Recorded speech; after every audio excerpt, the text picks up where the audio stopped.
if you concentrate solely on your career, you can get a long way in your career. And I would say that that's a strategy that a minority of men preferentially do.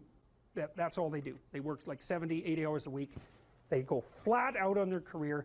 They're staking everything on the small probability of exceptional status in a narrow domain. But it's hard on them. They don't have a life. It's very difficult for them to have a family. They don't know how to take any leisure activity. Like, they get very one-dimensional. Now, it may be that that unidimensionality is the price you have to pay to be exceptional at one thing, right? Because if you're going to be something like a genius level mathematician and you want to do that for, or a scientist, say, it's like you're in your lab all the time, you're working 70 hours a week or 80 hours a week, you're smart, you're dedicated, you're unidimensional, and that's how you get to beat all the other people who are doing that. It's the only way. But the problem is you don't get a life.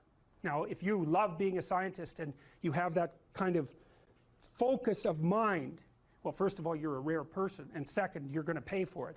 But fine, more power to you. But it's a risky business to do that. You sacrifice a lot for it. You know, and I would say most often, if you're speaking about having a healthy life, that isn't what you do. You spread yourself out more. So, you know, you have a family, you have some things that you do outside of work that are meaningful to you and useful. You have a network of friends. Well, those 3 things alone, or 4 things alone, are plenty to keep you well oriented. And then if one of those things collapses, you know, everything doesn't go. Now, the price you pay for that is the more you strive to optimize that balance, the less likely you are to be fantastically successful at any single one of them. But you might have a very, you know, if you consider your life as a whole, that might be a winning strategy. One of the things Carl Jung said, I really liked this. He thought that men went after perfection and women went after wholeness. There's something different at the top of the value hierarchy. So perfection would be stake it all on one thing and look for radical success. Not that all men do that, because they don't, but we're talking about extremes, at least with regards to the men that do that. The wholeness idea is more like, well, it's like I want one thing in my life to be 150%, or I want 5 things in my life to be 80%. Well, there's a lot more richness in a life where you have 5 things operating at 80%, but you're not operating at any of them at 150%. So, and I really believe this because I've watched men and women go through their careers now for a long period of time, and one of the things that, there's lots of things that produce this, but one of the things that I've noticed is that mostly women in their 30s bail out of unidimensional careers. They won't do them. They won't put in the 80 hours a week that they would have to put in order to dominate that particular area. And it isn't, the reason that they won't do it is because they decide it's not worth it. And no wonder, because why would that be worth it? You have to ask yourself that. It's like, well, you want to be an outstanding scientist. It's like, okay, really, that's what you want, because that means that's what you do. Because you're competing with other people, you know, they're smart, they're hardworking, and if you want to be at the top, you have to be smarter and work harder than any of them. And working hard means working long hours. I mean, it also means working diligently, but in the final analysis, it's also an additive issue. If I'm smart and hardworking and I can crank out for 70 hours a week, and you do it for 30, it's like, in 2 years, I'm so far ahead of you, you will never, ever catch up. So, anyways. And I think partly, maybe part of the reason too that women are oriented that way more than men, I think there's 2 reasons. One is socioeconomic status does not make women more attractive on the mating market, but it does make men more attractive. And the second is women's time frame is compressed, right? Because guys can always say, well, I'll have kids later, and they can say that till they're like 80. Whereas women, it's like, no way, man, you got to get it together by the time you're, let's say 40, but really probably by 35, but definitely by 40, because otherwise it ain't happening. And that's bloody dreadful. One of the common routes to extreme unhappiness is to want children and not have them. I wouldn't recommend that. You know, you see couples who are in their 30s. 1 couple in 3 over the age of 30 has fertility problems. That's defined as inability to conceive after 1 year of trying. 1 in 3. So it's worth thinking about, because people are very, very unhappy if they want to have kids and then they can't. Man, you're in the medical mill for 10 years if that's what happens to you. we've got a hypothesis that we're still working out that's supported to some degree by the relevant literature. So imagine that you're looking for a stable partner, right? So you might think, well, what do you want in a stable partner? And at least in principle, one of the things you don't want is too much mismatch between you and that person on the 5 fundamental dimensions. So for example, if you're really extroverted and you have a really introverted partner, you're going to engage in continual conflict about how much social activity the two of you should subject yourself to. And it's very, very difficult for people who widely differ on those dimensions to come to consensus, because it's not just a matter of opinion, right? It's really a matter of different, if you're looking at extremes, of really different types of people. And the thing about introverts is they just don't enjoy large-scale social interaction that much. One-on-one they're often fine, but in a group they don't like that, and it tires them out. Whereas a real extrovert, it's like you isolate them and they just wither on the vine, because a huge part of what actually motivates them in a positive way is tangled up with social interaction. And so if you're an agreeable person and you have a particularly disagreeable partner, you're also going to run into problems, because the agreeable person will say whatever you want whenever, and the disagreeable person will say, well, I'd like to know what the hell you want for a change, and be much more harsh and much more demanding in the situation. And the agreeable person is going to find the disagreeable person harsh and unpleasant, and the disagreeable person is going to find the agreeable person wishy-washy and unable to stand up for themselves. And again, that's actually one of the primary sources of tension between men and women, because women tend to be higher in agreeableness than men. It's about half a standard deviation, which is quite a large difference by psychological standards. And so what that means, I probably haven't got the statistic quite right. If you have a group of men and women and you pick out random pairs, the woman is going to be more agreeable than the man 60% of the time. So that's not an overwhelming proportion, but it's reliable, and it's quite large by psychological standards. So there's the problem with agreeableness. With conscientiousness, well, if you're conscientious, you're industrious and orderly. And orderly people seem to be sensitive to disgust, which is something we'll talk about in detail later. We've had a hard time specifying exactly what makes industrious people industrious, because it's hard to come up with an animal model for that sort of thing, and there's no theoretical model. But our latest idea is that, it's not my idea, it's actually the idea of my graduate student, Christine Brophy, is that industrious people find it unpleasant and unsettling to not be doing something. So it isn't so much that I wouldn't consider myself either naive or particularly optimistic person. I don't think I'm either of those. But this isn't actually an idea. This is one of the only ideas that I've ever found that I really believe to be rock solid. I actually think that it's true. And it's very optimistic, because it says you can use your sense of meaning to calibrate your progress through life. But there's rules. You have to aim at the highest possible good that you can conceive. Now, and that's subject to update, because what the hell do you know? But you start by aiming at the star you can see rather than the dimmer one that you can't yet perceive. And then you decide that you're going to do that honestly, right? That's a big decision. So the first decision, I think, in some sense, is a decision of love. You're going to decide that being is worthwhile and that you're going to work for its betterment. And that's a decision that's based on love. And the second decision is based on truth. Having made that decision, you're going to play a straight game. Having made those two decisions, I think that you can allow your sense of meaning to calibrate your pathway. And then what's so interesting is that you hit a state that's as close to paradisal as you're going to hit right away, because being engaged like that, it's better to be engaged in the solution of a complex problem than not to have a problem at all. And that's no different than saying it's better for there to be being than non-being, because being is a problem.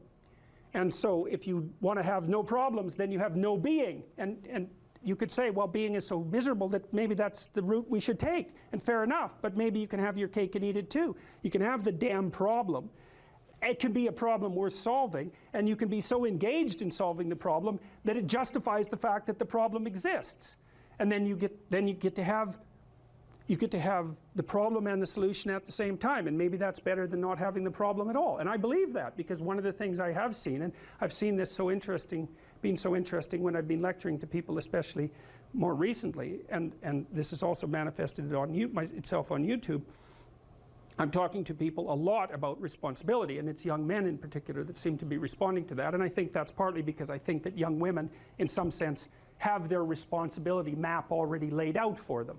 It's also less voluntary in some sense for women because they have more complicated problems to solve in the first part of their life, right? Because they have to get the family problem solved. But whatever.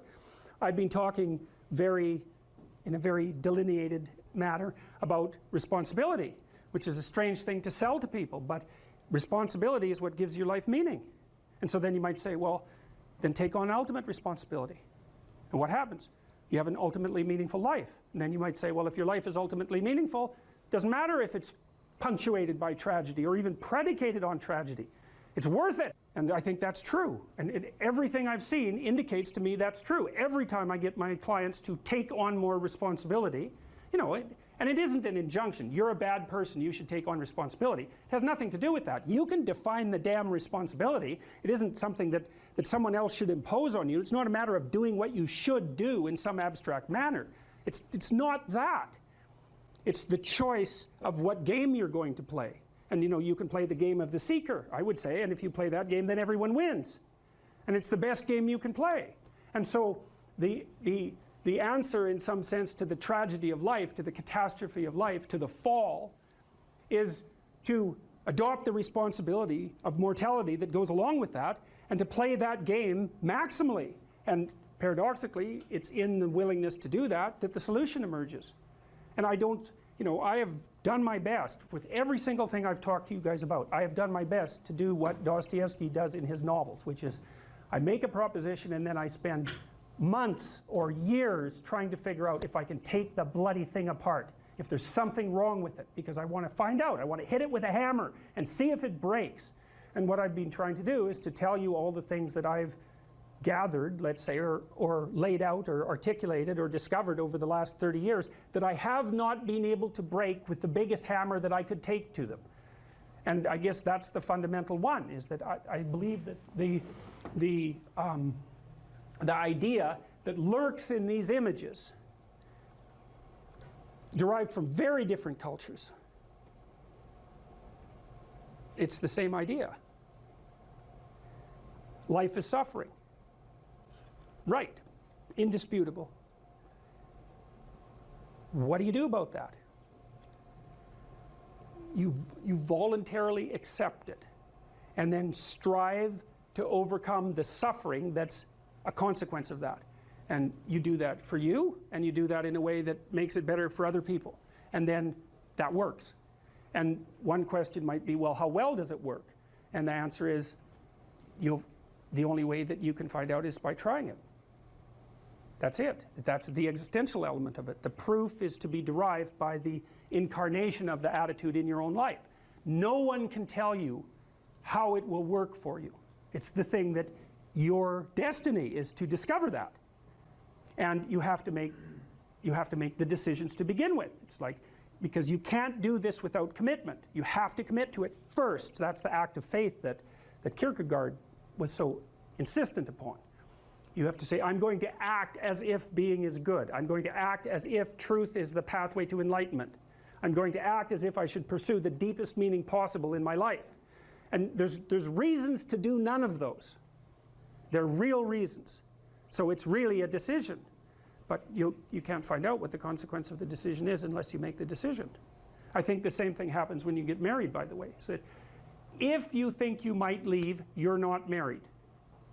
And then you think, well, the marriage didn't succeed. It's like, well, maybe you were never married. Because the rule is, you don't get to leave. And there's a reason for that rule. Now, I'm not saying that there aren't situations where there should be exceptions made for that. That's not the point. The point is that there's some games you don't get to play unless you're all in. And the other thing that's so interesting about being alive is that you're all in. No matter what you do, you're all in.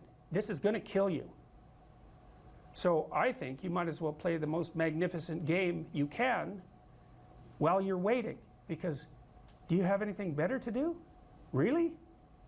Why not pick the best thing possible that you could do? Why not do that? Maybe you could justify your wretched existence to yourself that way. I think you could. That's what it looks like. You know, people find such meaning in the responsibilities they adopt, it stops making them ask questions about what life is for. If you have a newborn child, for example, like unless you're really in a bad way, psychotically depressed, or maybe your personality really needs some retooling, you stop thinking about anything but ensuring that that baby is doing well. And if someone comes along and asks you an existential question about your commitment to that, the right response is, why are you asking me such stupid questions when this is manifesting itself right in front of your eyes? Like, how blind can you be? That isn't a time for questions about the meaning of life. The answer is right in front of you. And if you can't see it, it's not because life has no meaning, it's because you're blind. I mean, that's what the image of the Virgin Mother and the child is all about. It's like, what's the answer to the meaning of life? Here's an answer. It's like, well, I'm going to criticize that. Well, go right ahead. You know, it's like what you're like a what do you call that? A termite gnawing on a temple. There's no utility in that sort of criticism. It's blindness. And it's the same thing with regards to the path of the hero. It's like it glistens in front of you and you can criticize it. It's like, fine. Put the cart before the horse and see how far you get. So I thought, to bring full closure to the class, I was trying to solve this terrible puzzle that confronted me and many other people about how it was that human beings got themselves in such a tangle about what they believed. Such a tangle that we were pointing the ultimate weapons of destruction at one another, which, by the way, we are still doing.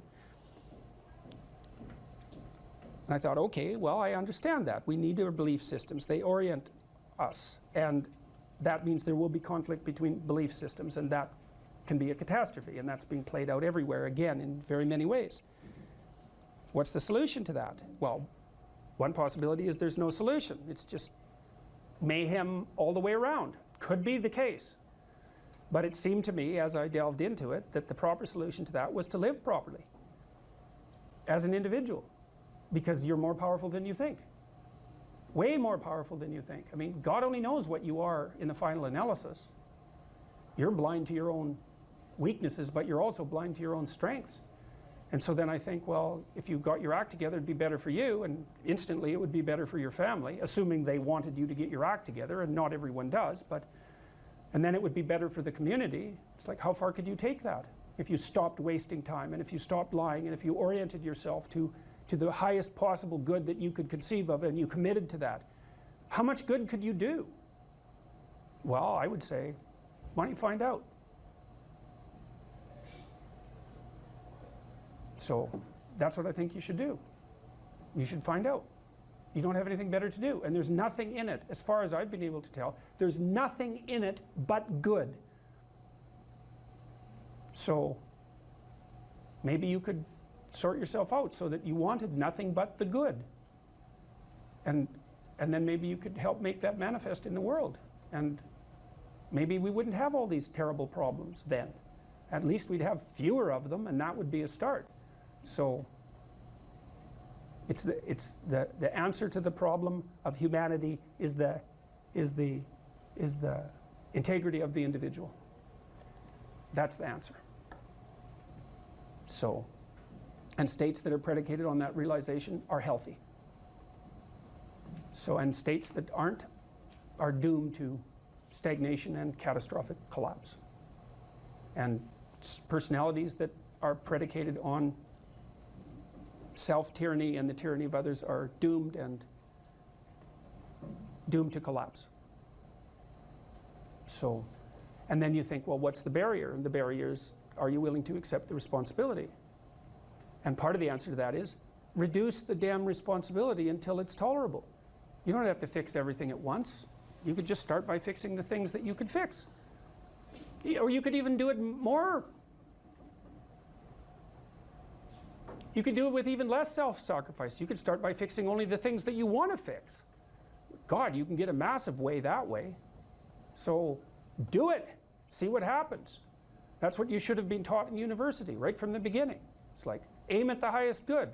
Tool yourself into something that can attain it. And go out there and manifest it in the world. And everything that comes your way will be a blessing. And so all you have to do is give up your resentment and your hatred. I know that's a hard thing to give up because you have plenty of reason for it.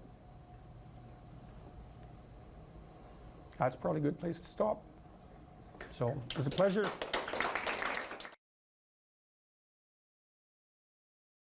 And so this is a good thing for people to know. If something bothers you, there's a billion things that could bother you. And not everything does. And so then you might ask, well, why does that thing bother you when some other thing that's equally bad doesn't? And as far as I can tell, the answer to that is because if it bothers you, that's your problem.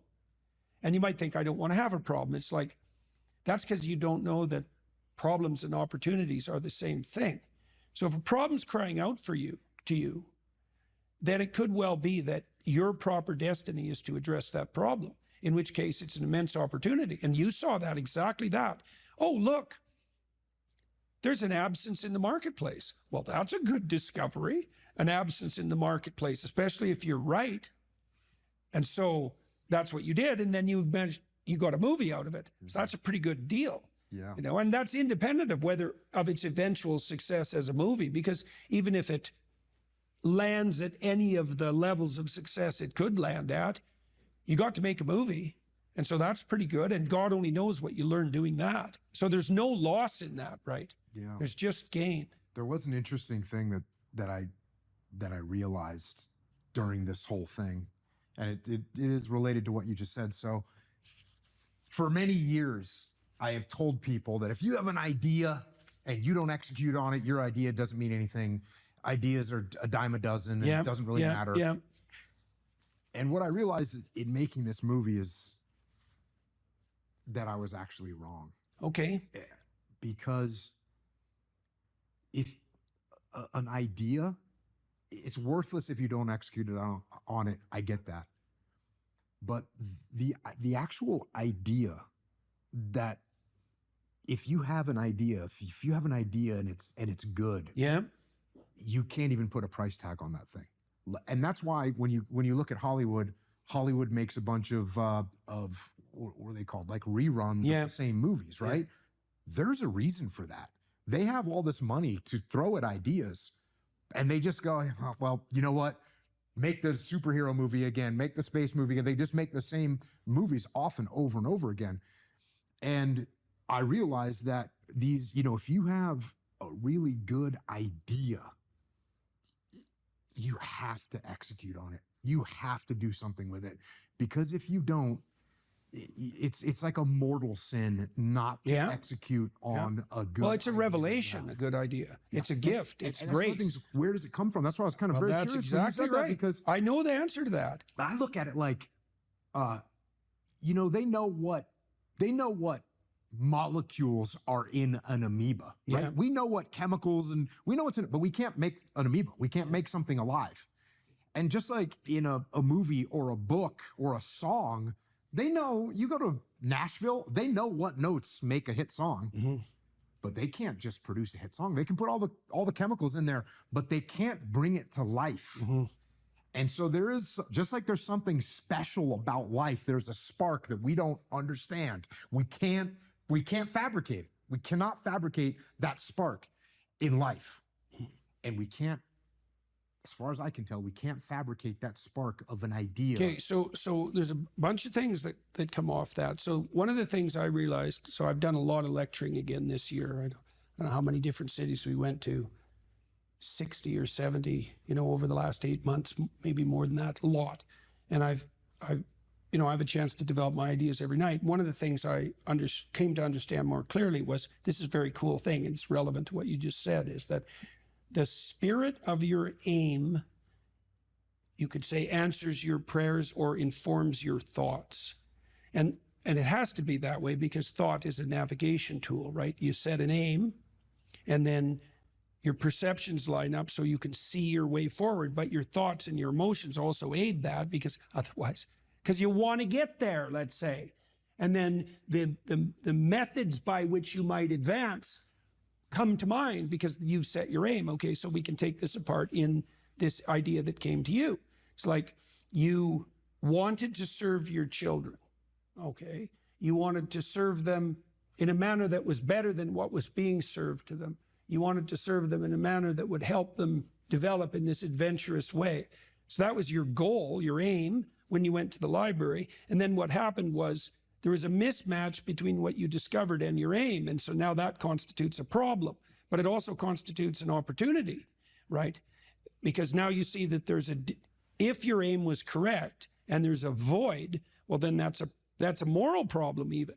Okay, so now if it's a moral problem because your aim was right and the mechanisms for that aim to be manifested aren't available, well, then that's a genuine gap and it needs to be addressed. And if you figure that out, it's your moral responsibility to do something about it, but it's also your great opportunity. Okay, so there's that. So that's what you're serving.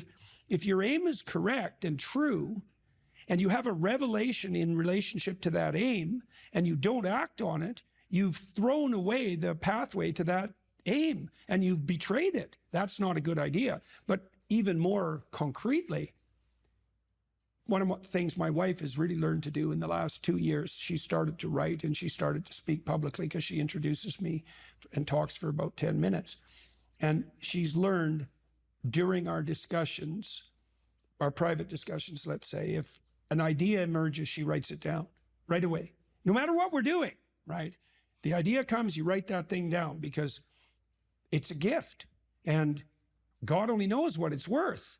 You know, you could have a good idea now and then. It might be a good idea that changes your whole life. And you could have that idea and be casual enough to forget it. And that was that. And then you'd wonder why you never got anywhere. It's like, well, you had a gift and you didn't. And then there's another issue too, is the things that meet with reward grow. That's a neurological truth. That's how large language models are trained. They're trained with reinforcement. The closer they get to the target, the more weight is put on that response. So it's literally reward that trains large language models to match to target.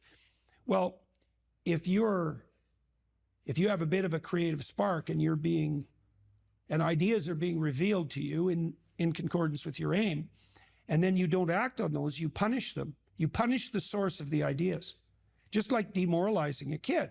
Like if a kid comes to you with ideas and every time they come, you say, oh, that's stupid, or what the hell do you know? Or you say, I'm going to do something about that, and then you don't. That kid will stop coming to you with ideas. Mm-hmm. And people do that to themselves all the time. Yep. And so you even have an obligation to you can watch this, you know. This is what I've been trying to teach people too, is if you want to improve your life, it's like, well, set that as an aim. I'd like things to be better. And then ask, what could I actually do that would move me somewhat in that direction? You'll get an answer. That's a good way to pray. That's a good way to pray. And I've experienced two things here, and these are like the opposite ends of the spectrum. And this is, I think, a very positive thing for people to hear. If I was a young person, I would really like to hear this. So there are going to be times like you're talking about with your wife where all of a sudden from nowhere, or from somewhere, but somewhere that we don't know and understand, all of a sudden there's an idea there. The source of all revelation. It shows up. Yeah. It shows up. I've had that happen to me where it's like, boom, I wrote a book called Mikey and the Dragons. That came just boom. I just instantly had this idea. Boom, I wrote the book. Yeah. And I remember when I was an English major in college, and some of the old poets, they would claim that, you know, they just wrote this first, you know, the first draft, that was it. It was one draft, one shot. And there was sort of rumors about that's not really happened. They found their notes. They'd written a bunch of drafts. But sometimes it's true. Sometimes you will get that inspiration, it'll come and boom, you're done. Yeah. So you can sit around and wait for that. I don't recommend waiting for that, though. It may or may not come. Yeah. We can't control that. The other side of the spectrum, which I've also had this happen to me, and my silly term that I came up with for it is squeezing your brain. You have to like squeeze your brain and squeeze something out of it. And what I like is this idea, just to come full circle a little bit here. You know, I had this thing where I wanted to have lessons for my kids that they could read in a book. Yeah. And so I have that. There's my aim, what you would call an aim. Yeah. Well, I didn't immediately say, oh, okay, what I can have as a kid that's going through kind of kid problems and his uncle who's a Navy SEAL can come and stay with him for the summer and he can teach him. I didn't have that. And I definitely didn't have the nuances of like, oh, he can get bullied by this kid. And times that like, fills in. Right. But I squeezed on my brain and thought, what would be a good, and then all of a sudden, boom, you just start, you find your path and the story will come or the idea will come. And Well, that's part of that disciplined striving. Like I learned when I first started writing, I forced myself to sit and write every day. And some days I was highly productive and other days I wasn't so productive. But every day, if I sat long enough, I was a little bit productive. And then I got better at being productive and much better at not delaying sitting down. That took a long time, really years to really get disciplined. I'm still learning that discipline, right? I mean, how long do you write for at a time? I max out about 3 hours. I find that if I write more than 3 hours continually, I get exhausted. So 3 hours is about right. And I've learned tricks like at the end of the writing session, write down what you're thinking so you can use that the next day and do it every day and so on. And I've got to the point now where I can write a newspaper article, a good newspaper article, pretty much in one draft. But that's taken 35 years of writing to manage that. But I learned early that if I sat long enough, I would write something that would be valuable, right? And some days it took like 45 minutes to get warmed up so that, everything I wrote was just painful to produce and not of very high quality. But if you persist, the thing that persistence, that's the other thing that's kind of interesting neurologically. I already said, if you punish the source within you that gives rise to ideas, it will stop producing ideas. So that's a bad idea. But it's also the case that you want to make being creative the victor over all the competing pulls and temptations. And partly what you're doing when you're disciplining yourself is that. It's like, no, I'm going to sit here, regardless of all the other things I could be doing, all the other things I could be thinking, until that part of me that's able to create wins that internal battle and prevails. And then it gets stronger and stronger over time. And that's building character. That's exactly what that is. Young people always have a reason to be upset and cynical about the current state of affairs. And it's that way forever. And so it's useful, I think, to consider such considerations or such conceptualizations as the patriarchy in that light, because it's an archetypal truth that the social structure is corrupt and incomplete. And what that means is that it's something that you have to contend with every moment in some sense of your life. It's a permanent fact of existence. And to be upset that the structures, the social structures, or even the biological structures within which we live are incomplete and imperfect, to take that personally, that's the worst part of it. To take that personally is a misreading of the existential condition of humankind, because it's always the case that what you have been given and what you live in is degenerate and corrupt and in need of repair.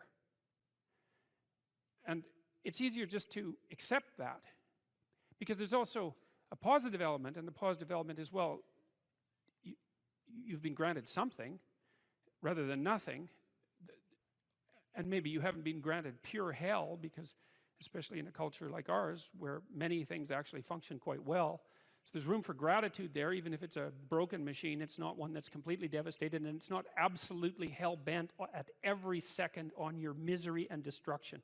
And it easily could be, because many societies are like that. And so the fact that we happen to live in one that isn't corrupt beyond imagining is something to be eternally grateful for.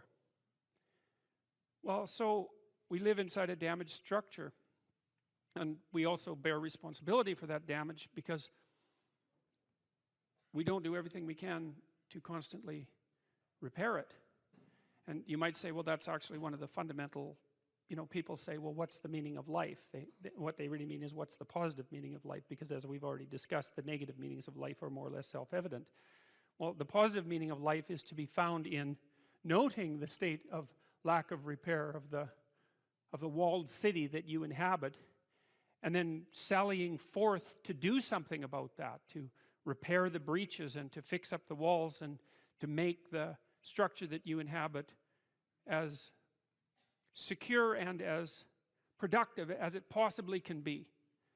And there's no shortage of opportunities to do that. You can do that in your own mind, you can do that in your own room, you can do that in your own household, in your local community. And maybe if you get good at doing it at all those levels, then you can start to look beyond that. And so there's challenges. That's the thing that's kind of interesting about this insufficient structure, is that it has a set of challenges built into it because of its insufficiency, and perhaps even because of its corrupt nature, that calls forth the potential response from you of heroic adventure. And the heroic adventure is to man the barricades and repair the city. And you can always do that. It doesn't matter what your personal circumstances are. There's always something that isn't right near you, isn't correct, isn't laid out properly, that you could just fix if you wanted to. And one of the things that we're going to talk about tonight is the idea that if you adopt an attitude that's like that, that the role that you should play is to make things better wherever you are, however you can, that what would actually happen would be that things would get better wherever you are in all sorts of ways, and that we've really, as a species, you might say, or maybe even as singular individuals, we've explored that rarely. It isn't something that's put forth as a proposition that often, and it's quite surprising to me. And you know, I had an interesting experience the other day. I went to the keg. I go there because I have food allergies, and they're very careful with people who have food allergies. And the waiter took me to the table, and he said that he had been watching my lectures, and that's a very common experience. And he was happy about that, and he said that he'd had 2 promotions at the keg in the last 4 months because he'd been watching my lectures. And like, I really found that an affecting experience, because you know, you might say, well, he's working as a waiter at the keg and there's nothing particularly heroic about that. And I disagree with that, actually, because I don't care where you're located, you can do a hell of a job, and I mean that literally. At whatever job you have, you can take whatever job you have and you can make it a real nice little piece of absolute misery. Or you can act like a civilized human being and notice that no matter where you are, there's a richness and a complexity that's completely inexhaustible right at hand. And then you can take that seriously, and you can say, well, I happen to be a waiter at the keg, and perhaps that's not what I expected, and he's a young guy, and perhaps that isn't where I want to end up, but it's not nothing. It's a rich environment, and I can make it a lot better if I want to. I can get along properly with my coworkers and not gossip behind their back, and I can treat my customers properly, and if an opportunity comes my way, I can take it, and I can see what happens. And so he said that's what he'd started doing, and that things were working out much better for him. He was in a much better job than he was 3 months ago. And 3 months, that's nothing, right? I mean, that's a nice trajectory. It's an uphill trajectory, and that's what you want, really. An uphill trajectory is actually even better than being somewhere good, as far as I'm concerned, because one of the things that really makes your life meaningful is the clear realization that you're headed somewhere better than you are now.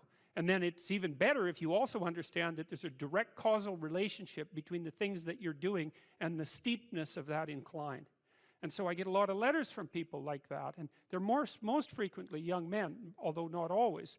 And they say, well, you know, I've been listening to these lectures and I decided that I'm going to try to take responsibility for my life, and so I've started to stop doing all the stupid things that I know that are stupid, that I know I shouldn't be doing, and I've started doing some of the things that aren't stupid that I know I should be doing, which seems pretty obvious, really, if you think about it.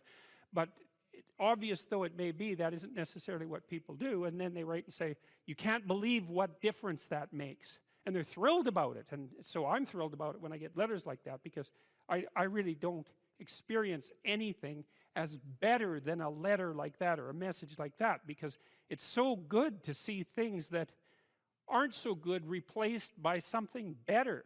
And I really do think it's an open question. I truly believe it's an open question to what degree we could make things better if that's what we actually aimed at doing.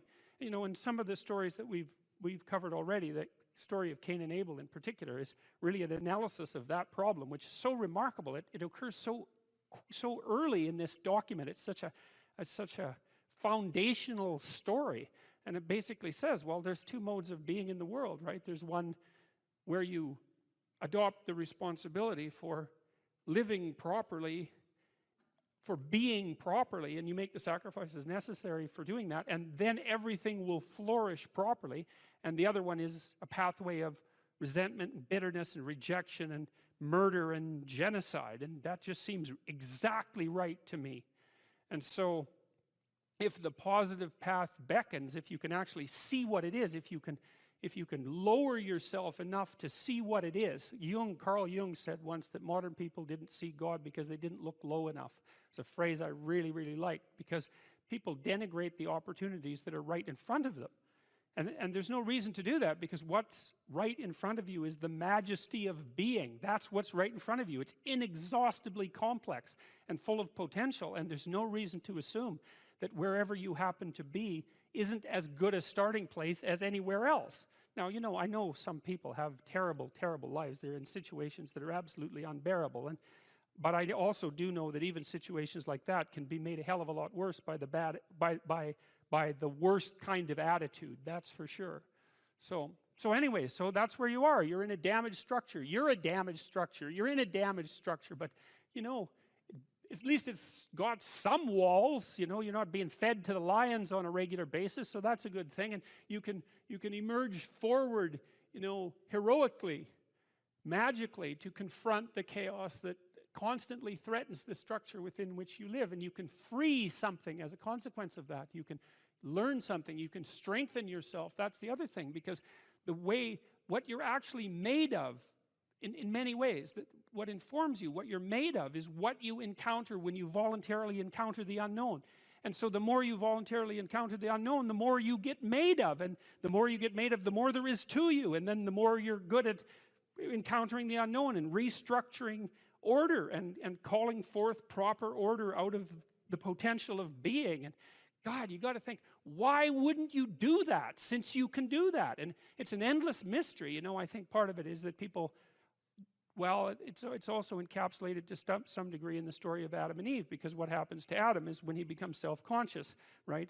He becomes ashamed of himself and regards himself as a lowly sort of creature. And there's endless reasons why people would do that, because, of course, we're rife with imperfection. And so he hides from God. And I think that's actually the answer to the conundrum, which is that people don't aspire to the highest good because they're deeply ashamed of themselves and their weaknesses and their insufficiencies. And so that's not the only reason. I mean, there's the desire to avoid responsibility, and there's all the negative motivations as well, like resentment and hatred and the desire to make things worse. I don't want to, you know, give us too much of a break, but it's something like that. But it's okay to not be in a very good place if what you're trying to do with that not very good place is make it better. And one of the things I really have learned as a clinical psychologist is that you just cannot believe how powerful incremental progress is. You can do the calculations like, it's like compound interest, you know. If you make your life 0.1% better a week, man, in 2 or 3 years, you're in such a better place than you were that it isn't even like the same domain. And if you keep that up for 10 years or 20 years, you know, especially if you're young and you start early, you start to straighten yourself out and fix the things that you can fix. You can transform your lives in ways that are completely unimaginable. And God only knows what the upper limit of that is in terms of human possibility, because we are amazing creatures, you know, when we really get our act together and stop running at 10% of our capacity, you know. So that's what you do. You've got, you know, the fact that things aren't exactly the way they should be at least gives you something to do, you know, and that's maybe something great to do, because there's no shortage of suffering and trouble that besets the world that you could conceivably ameliorate in some way. And the utility and meaning, the utility of that and the intrinsic meaning of that is self-evident. So it also makes me curious about nihilism, for example, and despair, because, I mean, I understand those emotions. I understand them deeply, and the intellectual mindset that goes along with it. But they just seem beside the point to me in some sense, because there are so many things that need doing that all you really have to do is open your eyes and look at them and then decide that you're actually going to do something about them. And you might think, well, what's within my scope of influence is so trivial that it's not worth doing. It's like, it won't stay trivial for long if you do it. Not at all. And I don't think it's trivial to begin with. I really don't believe that anything done right is trivial. And my experience in my life has been that anything I actually did paid off.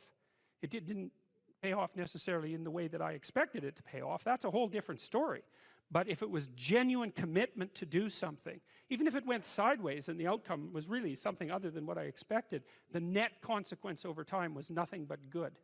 So every new frontier that can be conquered is an advance forward, and there's no shortage of frontier because we're surrounded by the unknown. We're surrounded by our own ignorance, and we can continually move into that domain, into the domain of chaos, or we can restructure pathological order, and that's the secret to proper being.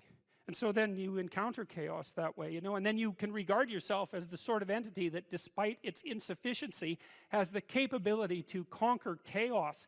Despite the danger of that, that's the other thing, because the fact that you're fragile is actually a precondition for your heroism, because if you weren't fragile, then there'd be nothing heroic about doing something difficult, right? Because if you couldn't be hurt or damaged or defeated or end up in failure, then where's the moral courage in the endeavor?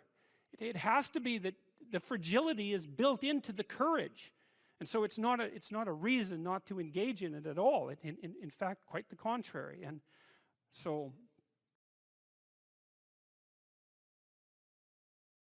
you're sitting on the edge of the bed trying to have an honest dialogue with yourself, and the little voice says, it's pretty disgusting in here. And you think, well, I'm way above such trivial niceties as organizing my room.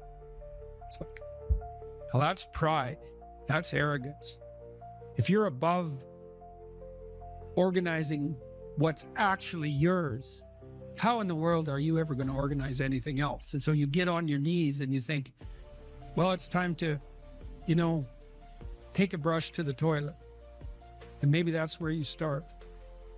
And that works. That works. You start making those micro improvements, like real micro improvements, real on the ground, actual micro improvements to things that are wrong, you'll improve unbelievably rapidly. There's always people out there who are doing far better than you on pretty much anything you want to imagine. And if all you're doing is seeing yourself in their reflected light, let's say, then it's going to be pretty damn dismal. But it's not a good comparison because, well, first of all, there's danger in just comparing yourself to others, period, because they're not you. And God only knows what struggles they had to undertake to get to where they were, or what burdens they're currently carrying that you're not aware of. But you can certainly contrast yourself with yourself. And that's a lot better. It is the only way. Well, it's also the only way of really measuring anything approximating proper improvement. You can actually tell when you're a little better than you were yesterday. Right. And you can actually do that. That's another thing that's so interesting about it, is that you can actually make yourself a little better in some way, pretty much, well, I don't know if it's at every moment, but you can certainly do it every day. Let's say you want to become who you could be in the fullest sense. So let's say you're someone who's going to solve some serious problems. Okay, the first thing you have to do is admit to the seriousness of the problems. That's no joke. And so the first thing is just the terror of the problem itself. And that's enough to paralyze you, right?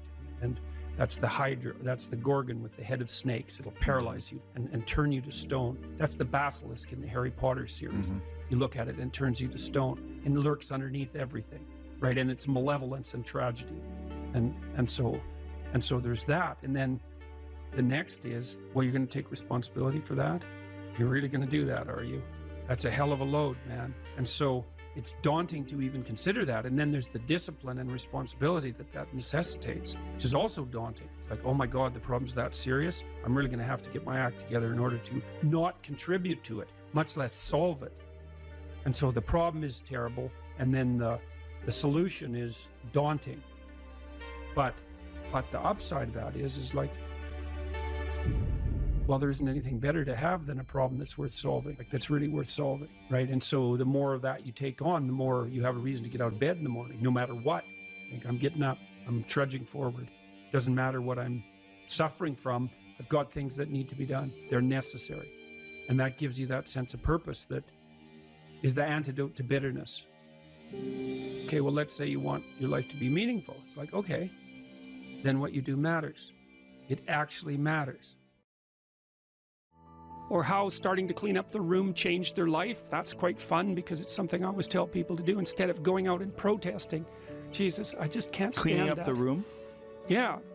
Meaning?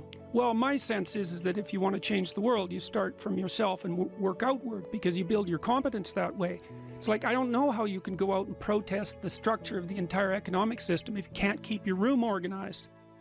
Well, I made a video call, which was called Message to Millennials, where it was called How to Change the World Properly. A bit of it on the pretentious side, I suppose, but I was trying to produce something that was a counterposition to this idea that what you should do is go out and fix up other people. You know, that's just not right. And there's a New Testament line about that, something about, you know, not worrying too much about the log in your neighbor's eye or about the speck in your neighbor's eye when you have a log in your eye. What would the world be like if people stopped avoiding the things they knew they should do? You know, because the question is, how much are we contributing to the fact that life is an existential catastrophe and a tragedy? How much is our own corruption contributing to that? That's a really worthwhile question. The things you leave undone because you're angry, you're resentful, you're lazy, you have inertia. Well, you consult your conscience and it says, well, you know, that place over there could use a little work. It's the same as working on yourself, and so you clean that up because you can. And then things are a little clearer around you. And you're a little better off because you've practiced a bit, and so you're a little stronger, and then something else manifests itself and says, well, maybe you could like take a crack at fixing me up too. So you decide to do that, and then that gets a little bit more pristine, you know, and soon, and it's humble because you're not exceeding your domain of competence. You know, it's like, don't be fixing up the economy, 18-year-olds. You don't know anything about the economy. It's a massive, complex machine beyond anyone's understanding, and you mess with it at your peril. So, and can you even clean up your own room? No. Well, you should think about that. You should think about that. You only have to ask a stupid question once. You ask a stupid question, and if you're in a crowd and you ask a stupid question, 80% of the people in the crowd have the same question. They're just too cowardly to ask. But you ask and then someone actually tells you, you never have to ask that question again. You're no longer stupid. What stupid thing am I doing that I could quit doing? That I would quit doing? Because those aren't the same thing, right? Because you know there's stupid things that you're doing that you're just not going to quit doing because you like them. But there might be something on the edge there where you could stop that.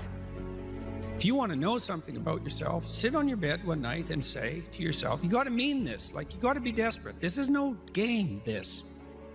My life is not everything I want it to be, and perhaps it's not everything that I need it to be. And by need, I mean my life is so unbearable that the suffering that's attendant upon that is make me nihilistic, cynical, bitter, resentful, driving the proclivity to see evil everywhere except within my own heart. Like, these are problems, man. And you ask yourself, you sit on the bed and say, okay, man, I'm ready to learn something. What's one thing I'm doing wrong that I know I'm doing wrong that I could fix, that I would fix?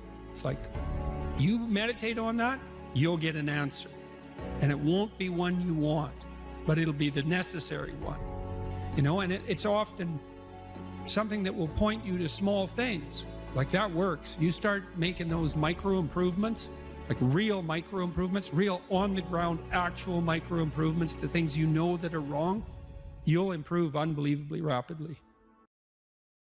There's never been a better time for the majority of people to be alive. And the future, although we're vulnerable and terrible things can always happen to us, it's hard to make a case that the future doesn't look comparatively positive. We're becoming extremely technologically sophisticated, and the world is changing at an incredibly rapid rate, and the only way we're going to be able to manage that in a positive way is if each of us, or as many of us as possible, are capable of making wise and careful and truthful decisions. And if we do that, then maybe things can continue to improve.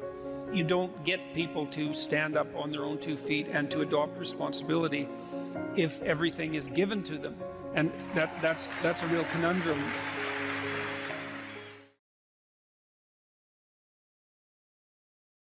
The hallmark of true sovereignty is the willingness of the elite, let's say the talented, the productive, the blessed, the gifted, to justify the unequal division of talent by serving to ameliorate the catastrophic suffering of the dispossessed. Now, Nietzsche warned about that, right? He thought that Christianity would devolve in some sense into the woke nightmare that it has devolved into. But I think he failed to give the devil his entire due. And the notion that the highest is the highest because it voluntarily serves the lowest, that's a deadly idea. And I don't think it's an ideological idea at all. I think it's an idea that removes the paradox of human existence. And so there's that, but then there's another insistence in both Judaism and Christianity, and I'm not saying it's limited to those doctrines, by the way, that the way to deal with suffering is not to avoid it or to circumvent it with a shallow hedonism, but to face it intensely, head on, and voluntarily in its full manifestation.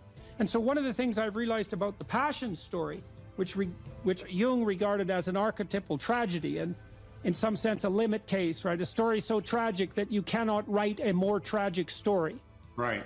Is that it drags the observer, and so that's all of us in Christendom, through the entire catastrophe of human existence, right? So it confronts you with the mob that's after you, that you are also part of. It confronts you with moral relativism in the shape of Pontius Pilate. It confronts you with the oppression of the totalitarian state of foreigners, let's say, in the guise of Rome. It confronts you with the betrayal of your best friend. It confronts you with the willingness of the crowd to punish the virtuous and free the criminal. And that's the story of Barabbas and Christ. And Pajot told me the other day, Jonathan Pajot, that an alternative name for Barabbas was Jesus. And that what the crowd did was pick the political revolutionary over the spiritual leader. And that's perfect. And then it confronts you with the reality that we all face our own mortality, and too early. And the fact that sometimes the innocent and virtuous are punished. And so and then of course there's the horrible, tragic, torturous death, all of that. And that's all signified by the image of the crucifix and what we're doing to ourselves, even though we don't know it. I'm speaking mostly psychologically, although somewhat theologically, is that we're exposing ourselves to the ultimate catastrophe of human existence, while simultaneously manifesting the faith that if we face that unflinchingly, that will resurrect us instead of killing us. That's quite powerful. It's something, man. It's something. It's something I've been puzzling out for, well, a long time, but particularly for the last 6 months. I'm going to write about that in my new book. And when I talk to my audiences about that, and I would especially say this has an impact, again, on demoralized young men, and say, look, we don't know the limits to the expansion of your personality if you're willing to face things without deception. And that's a variant of that radical honesty we were already talking about. Don't live by lies. Well, life is rife with injustice, atrocity, and suffering.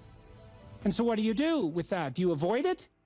There's good physiological evidence, by the way, that if you take two groups of people and you subject one group to a stressor involuntarily, and you get the other group to take on the stressor voluntarily, that the pattern of psychophysiological response is entirely different. It's entirely different emotionally, motivationally, and in terms of the damage it does. And so the involuntary imposition of a threat is stressful and damaging, but the voluntary acceptance of a threat is invigorating and revivifying. Now, it would be nice if we could be optimistic. And I think, again, the problem with being optimistic is that it's naive. So then the question is there an optimism that's not naive? And I think there is. And the optimism that's not naive is in just a visualization of how strong people can be. So one of the things that I tell people, I told my students in my class in Maps of Meaning, Here's a goal. You want to be the person at the funeral of your father that everyone can rely on. How would that be? You want to be the person who's broken and useless and adding to the misery in the corner. And look, I'm not making light of people's grief. You know, I understand grief. But who do you want to be when there's a crisis? Right? Do you want to be the person that everyone can turn to for strength? It's like, why the hell not? Why not that as a goal? That'd be a good goal, because then if there's a crisis, and there will be, it won't be such a bloody crisis, because there'll be someone there that can deal with it. You know, so when I went and talked to these people at the funeral home, I envisioned that. I thought, okay, well, this is something you have to contend with if you're going to be alive and adult. You have to contend with death and suffering, and you have to be ready for it. And you have to be there for the person, because that's all they're going to have. And so there's a goal, man. And in this time of nihilism, you know, it's what's the point of life? People ask, and they're taught that at universities. What's the point of life? Everything's interpretation. Humanity's a cancer on the planet. You know? Well, how about no? How about not that? How about that there's something to us?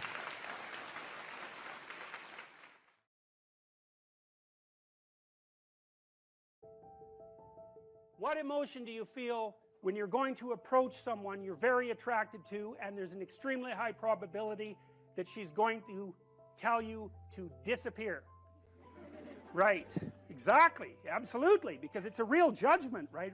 We're going to see a movie called Crumb where you'll see this in great detail. But it's a real judgment. It's like the best judgment is, well, I don't mind your physical presence, but your genes should definitely not survive another generation. Right, and that's sort of generally translated into, I think we should just be friends. Right, you know, and you can blow that off, and people do, and you have to, because it's part of being polite and civilized, but, you know, let's make no mistake about it. There is no more fundamental judgment than that. So, paralysis, and there's no shortage of men, I mean, who are absolutely terrified of women. I mean, I've had many of them in my practice, you know. I had one guy, he was so terrified of women he couldn't even talk to them on the phone. It's more common than you think. So, but it's generally manifested by men who no one cares about, so it's generally irrelevant. So, well, it's the case. It really is the case. I'm not kidding. They're low status men. You know, they're people that are generally regarded as losers, and there isn't anybody who really gives a damn about what happens to them one way or another. And there's a lot more men in that category than there are women. Women are in all sorts of, you know, social categories that cause them misery and distress, but that one seems to be predominantly male. One of the things I'm going to do when we talk about Freud is I'm going to show you this movie Crumb, which I just told you about, and it's a very rare thing, because it shows you the world from the perspective of very intelligent male losers, and that's just not a perspective you ever see, because it's the winners that tell the stories about their life. It's like, who the hell cares about the life of a loser? But this movie is about a loser who became a winner, and, you know, almost as an act of revenge. And it's great. It's great examination of the Oedipal complex. Remarkable. Women select men. That makes them nature, because nature is what selects. And so, you know, you can say, well, it's only symbolic that women are nature. It is, not in some sense, is the gatekeeper to reproductive success. And you can't get more like nature than that. In fact, it's the very definition of nature. So, as I said, there are lots of reasons why these symbolic representations are set up the way they are. All right, so that's the great mother, nature. The queen, the matrix. The matrix is something from which all things form. Same root word as matter, mother, all the same root word. The matriarch, the container, the cornucopia, the object to be fertilized, the source of all things, the fecund, the pregnant. There are more parts of the associational network. The strange, the emotional, the foreigner, the place of return and rest. The deep, the valley, the cleft, the cave, hell, death, and the grave. The moon, ruler of the night and the mysterious dark, and matter and the earth. So those aren't necessarily associated with femininity, but they're typically associated with femininity from a symbolic perspective. You know, so like generally, like a witch in a movie doesn't come riding out of the full bright sun at noon, right? That just doesn't happen, because it doesn't make sense. It's a dark thing. And so if you saw that occurring in the light in a movie, you'd think, you know, what the hell's going on here? That doesn't make sense. And the reason it doesn't make sense is because it violates the complex, the symbolic complex. So those are female denizens of the underworld and hell. Very pleasant creatures. It's like Medusa with the head of snakes, you know. And if you ask, you know, why would a woman have a head of snakes in reference to a man? And that's really simple. I bet there are men here who know the answer to that. I don't know what you guys think about this, but I was pretty happy when I thought this up, and it took me a long time. So, if you think about the world in Darwinian terms, right, it's a struggle for survival and reproduction, which are basically the same thing. Survival is you, but reproduction is the survival of your genes. So it's a survival issue over very long spans of time. Okay, what do we call the selection mechanism? Right, natural selection, right? It's nature who does the selection. Okay, so let me tell you something that makes female humans different than female chimps. I mean, there's lots of things that do, but but here's an important one. If you look at which male in a chimp troop fathers most of the offspring, it's the dominant male. But the reason for that isn't because the female chimps sort of flock around the dominant male. Now that happens in other species, but it doesn't happen with chimps. What happens is the dominant male chases all the subordinate males away and will interfere with any sexual behavior they manifest. He'll chase them away. The females, though, are perfectly happy to mate with a subordinate male if they're in heat and they get the opportunity. So they go into heat, which is something that doesn't happen with female humans, and they really don't care who they mate with. Okay, female humans are much different than that. They're picky. So they're choosy. It's a big deal. It's a big deal that they're choosy. Women also seem to evaluate men for their fitness.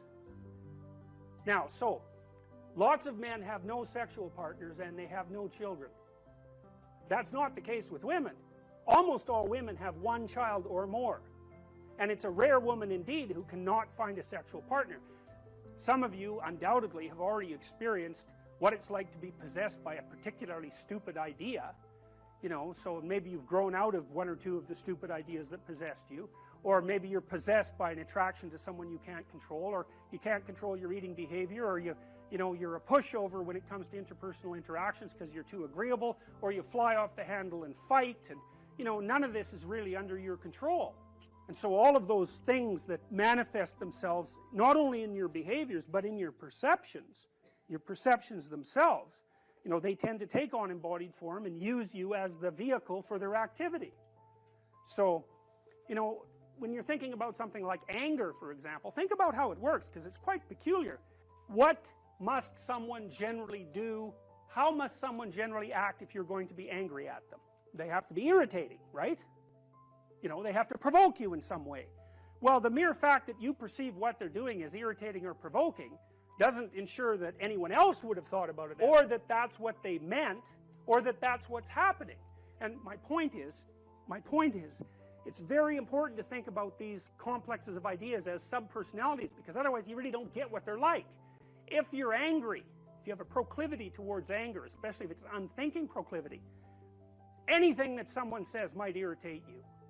And it isn't like they say something and you think about it and then you get irritated. It's like you perceive the person as irritating. You know, maybe it's just the way they hold their mouth or something. It can be very, very subtle. And you might say, well, it's not me, it's you. It's not that I'm irritated by you. It's that you're irritating. And that, you know, that's a very difficult thing to settle, because the reality is somewhere between the subjective and the objective, right? A lot of arguments that you'll have with people throughout your life are about exactly that. Are you irritating or am I oversensitive? It's like, well, you know, we're going to hash that out for a good long time before we figure it out. But the point is that if you're possessed by an emotional state or a motivational state or an idea or some kind of complex, you'll see the world through its eyes. And then the facts reveal themselves to you through the lens of that particular set of ideas. So it's a very frightening idea, because, you know, we like to think of ourselves as masters of our own house, which is completely clueless, because it's obvious if you watch yourself for like a month that you hardly ever do what you tell yourself to do, when you're liable to do all sorts of other things that you don't even want to do. You know, because you say, well, I'm going to go to the gym 3 times a week and I'm not going to drink, you know, and maybe there's this person I'm not going to associate with, and then, you know, you don't go to the gym and you find that person and you go out and drink with them, and you think, what the hell's going on, you know? But you're not the sort of person that will do what you say. And so, like, what sort of person are you? Well, that's a psychoanalytic question. It's a deep one, because you're a peculiar thing. And there's parts of you that are really, really, really old. And you know, the sort of naive you, the naive young you that you think of yourself as is like a little piece of flotsam in an ocean of complexity. And the ocean of complexity is you. And part of diving down into the depths is to start to understand what it means to be human. And like, whatever that means, it's the one thing you can say about it for sure is that it's bloody peculiar.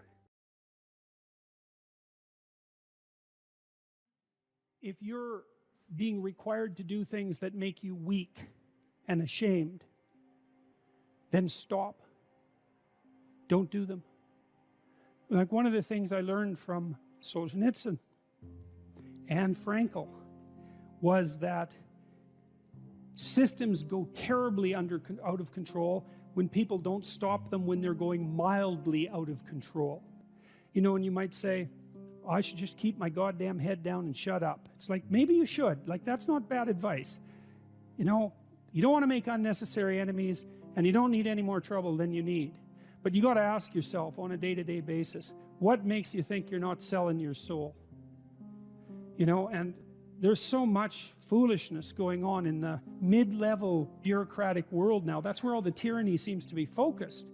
And the reason that it multiplies is because sensible people say nothing when they should say something. And what's so strange about that is that there are way more sensible people than people who aren't sensible. They're just not as noisy. So what you'll turn out if, like, you know, so let's say something's bugging the hell out of you at work. Well, then you have to prepare to find another job. That's the first thing you have to do.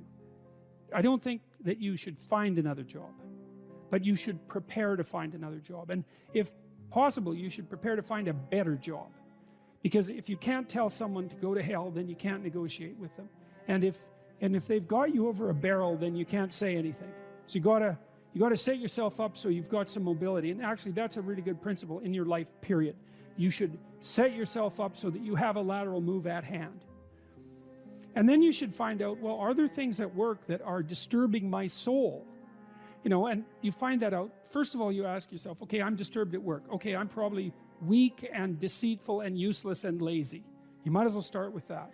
And then you talk to some people, like your wife, your friends, your coworkers, and find out, are you stupid, deceitful, and lazy? Or is there something not so good going on at work? And so if you can then eliminate your own personal pathology as a cause of your dissatisfaction, then maybe there's something rotten in the state of Denmark. And maybe you should say something about it before the whole goddamn thing collapses, because that can happen. It can happen in companies a lot faster than people ever think. You know, and you may find that, well, first of all, you may find if you say something, well, first of all, that's an adventure, that's for sure. That's a bloody adventure. And you have to do it carefully. And you have to be prepared for it. But it might be the best thing that ever happened to you. And the other thing is, if you're careful about it, you get your words right. Like, and this is strategic battle, right? It's not something you wander into carelessly. Then you may find that there's lots of people who feel exactly the same way you do, and that you've actually cottoned on to something. You're a canary in a coal mine, and not just some like psychopathic mouthpiece. So you got to ask yourself when you go and do what you do, like, is this making you stronger? Is this making you weaker? And if it's making you weaker, then you got to ask yourself, do you really want to be weaker? Because the weaker you get, the more you're tyrannized. And then worse than that, like, the weaker you get, the more bitter you get. And the more you'll work towards terrible things, the more you'll snap at your wife, the more you'll kick your kids, you know. Like, it's no joke to be tyrannized at work. And so I would say you have an ethical responsibility as a citizen to forthrightly confront creeping tyranny no matter where it occurs. And part of what we're learning, I would say, from these stories, if we're learning anything at all, is that if you're aimed at the good, which is a question you really got to ask yourself, you know, if you're genuinely aimed at the good, then take heart, because you're a lot stronger than you think.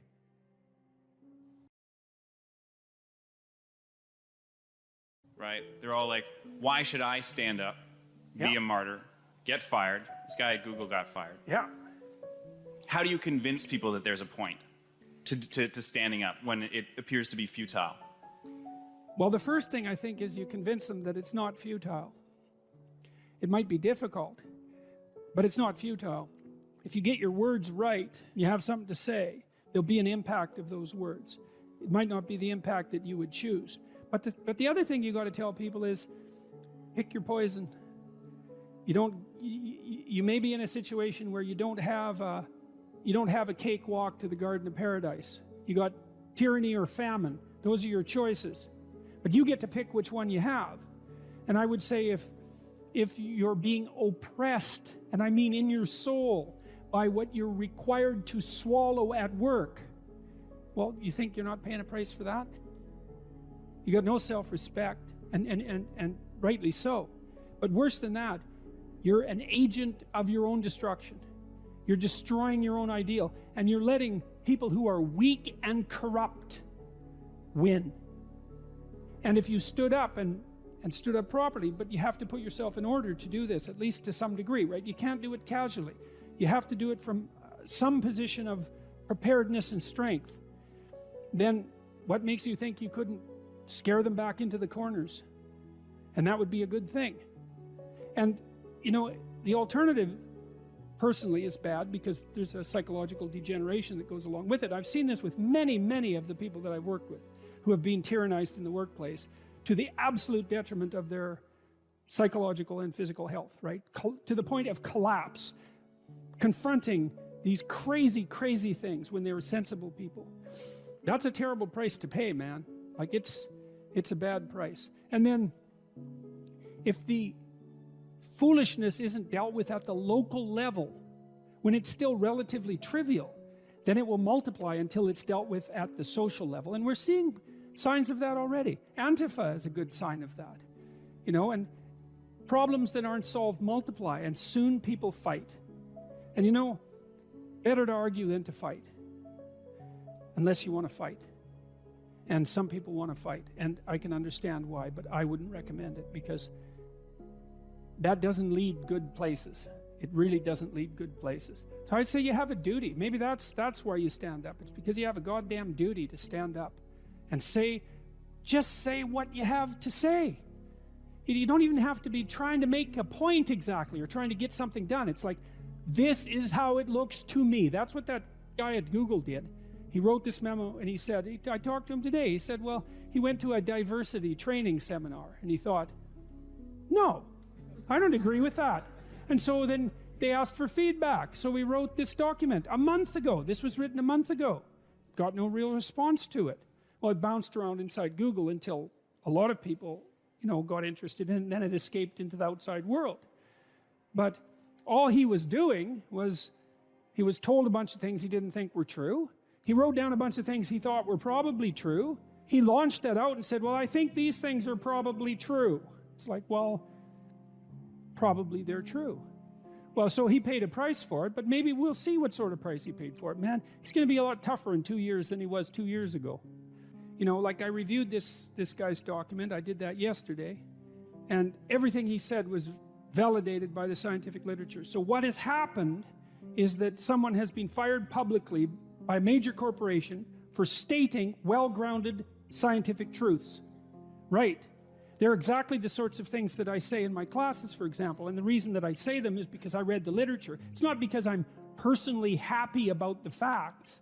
I think IQ research particularly is so dismal that you can't possibly read it without being seriously disheartened. If I could reconstruct the world so that the IQ research wasn't true, well, it'd sure be tempting, you know?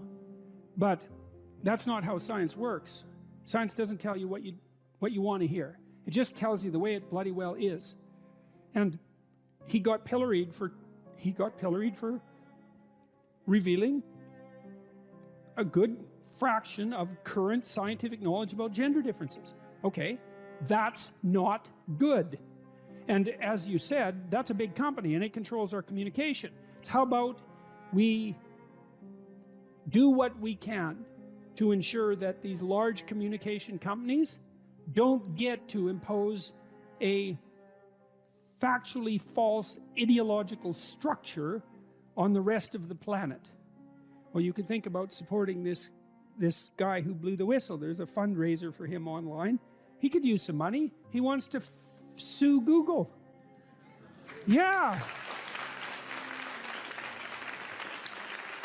You know, maybe we could let them know that hiring a human resources director who's also concerned with equity is probably not a good idea for a capitalist company. Why in the world would you hire your own enemies? I don't understand that. So, well, we'll see how the dialogue continues. But back to the personal, like, you need to say what you think because that's where you come from, right? And if you don't say what you think, then you kill your unborn self. That's what you do. That's what Cain did when he killed Abel. And that's why his punishment was unbearable. You know, you have things in you that are struggling to come to the light. That's the truth you need to utter. And you need to utter that truth because without that truth, you cannot live in the world. Because the world's real and you need truth to live in the world. And if you stifle your truth, well, how can that be anything but something that brings about hell? How could it be any other way? So you think, well, why should you speak up? That's easy, because the consequences of not speaking up, although delayed, are far worse. That's the reason. That's the reason. If it can't be courage, it could at least be prudence.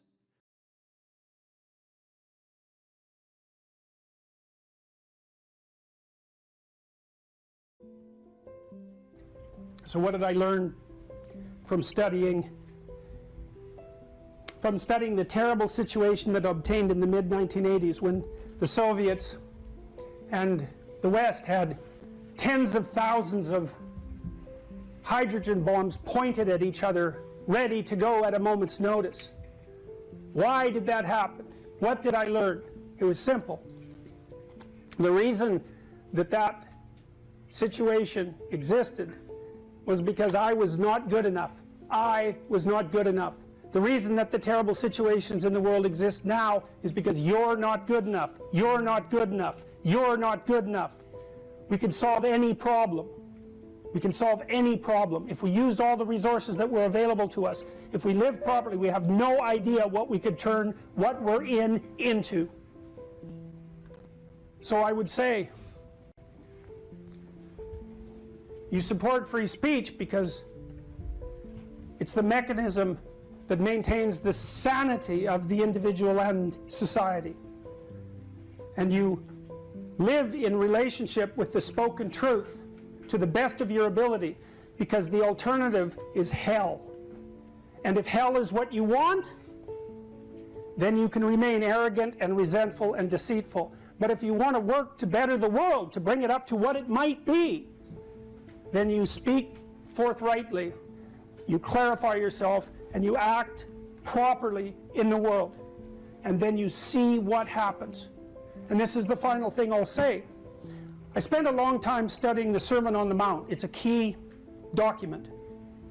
It's Christ's commentary on the Ten Commandments, in a sense. The question being, if you codify the rules by which a society might function, is there something within the structure of the rules that rises above them, that acts as the fundamental principle from which they're all derived? It's the ultimate question of human ethics. What is the highest principle? And the answer that's put forth in the Sermon on the Mount is quite straightforward. Aim at the highest possible good that you can conceive of. Whatever that is that you can conceive of, that serves as your God for all intents and purposes. Having aligned yourself with that good, speak the truth and see what happens.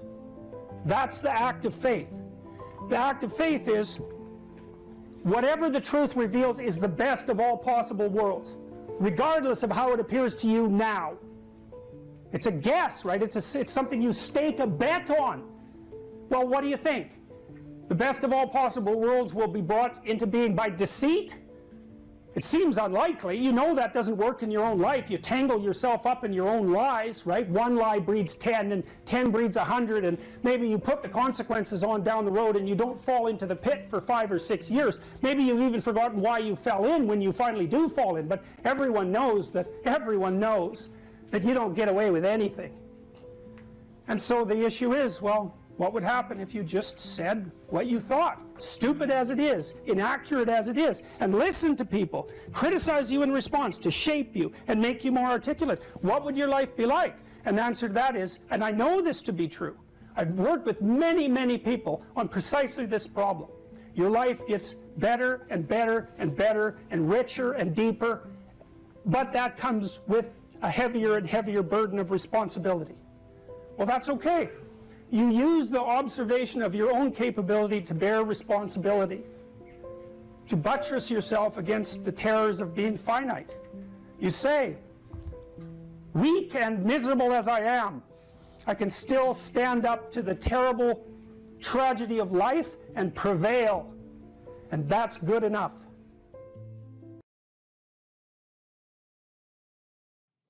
Okay, well, so that's another issue in some sense that seems to make the postmodernist critique even more correct. How in the world are you going to extract out a canonical interpretation of something like that? It's like it's not possible. But here's the issue, as far as I can tell. So the postmodernists extended that critique to the world. They said, look, well, a text is complicated enough. You can't extract out a canonical interpretation. What about the world? The world's way more complicated than a text, and so there's an infinite number of ways that you can look at the world. And so how do we know that any one way is better than any other way? And that's a good question. Now, the postmodern answer was we can't. And that's not a good answer, because you drown in chaos under those circumstances, right? You can't make sense of anything. And that's not good, because it's not neutral to not make sense of things. It's very anxiety-provoking.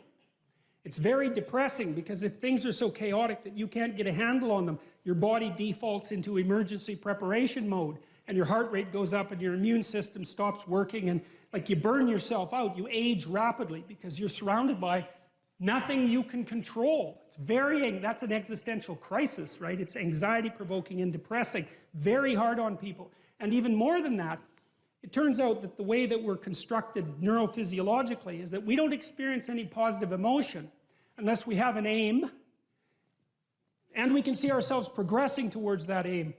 It isn't precisely attaining the aim that makes us happy. As you all know, if you've ever attained anything, because as soon as you attain it, then the whole little game ends, then you have to come up with another game, right? So it's Sisyphus. And that's okay, but it does show that the attainment can't be the thing that drives you, because it collapses the game. That's what happens when you graduate from university. It's like you're king of the mountain for one day, and then you're like surf at Starbucks for the next 5 years, you know? So, yeah. So what happens is that human beings are weird creatures, because we're much more activated by having an aim and moving towards it than we are by attainment. And what that means is you have to have an aim, and that means you have to have an interpretation. And it also means that the nobler the aim, that's one way of thinking about it, the better your life. And that's a really interesting thing to know, because, you know, you've heard ever since you were tiny that you should act like a good person, and you shouldn't lie, for example. And you might think, well, why the hell should I act like a good person, and why not lie? I mean, even a 3-year-old can ask that question, because smart kids learn to lie earlier, by the way. And they think, well, why not twist the fabric of reality so that it serves your specific short-term needs? I mean, that's a great question. Why not do that? Why act morally? If you can get away with something and it brings you closer to something you want, well, why not do it? These are good questions. It's not self-evident. Well, it seems to me tied in with what I just mentioned. It's like, you destabilize yourself and things become chaotic. That's not good. And if you don't have a noble aim, then you have nothing but shallow, trivial pleasures, and they don't sustain you. And that's not good, because life is so difficult, it's so much suffering, it's so complex. It ends, and everyone dies, and it's painful. It's like, without a noble aim, how can you withstand any of that? You can't. You become desperate, and once you become desperate, things go from bad to worse very rapidly when you become desperate. And so there's the idea of the noble aim, and it's not something, it's something that's necessary. It's the bread that people cannot live without, right? That's not physical bread. It's the noble aim. And what is that? Well, it was encapsulated in part in the story of Marduk. It's to pay attention. It's to speak properly. It's to confront chaos. It's to make a better world. It's something like that.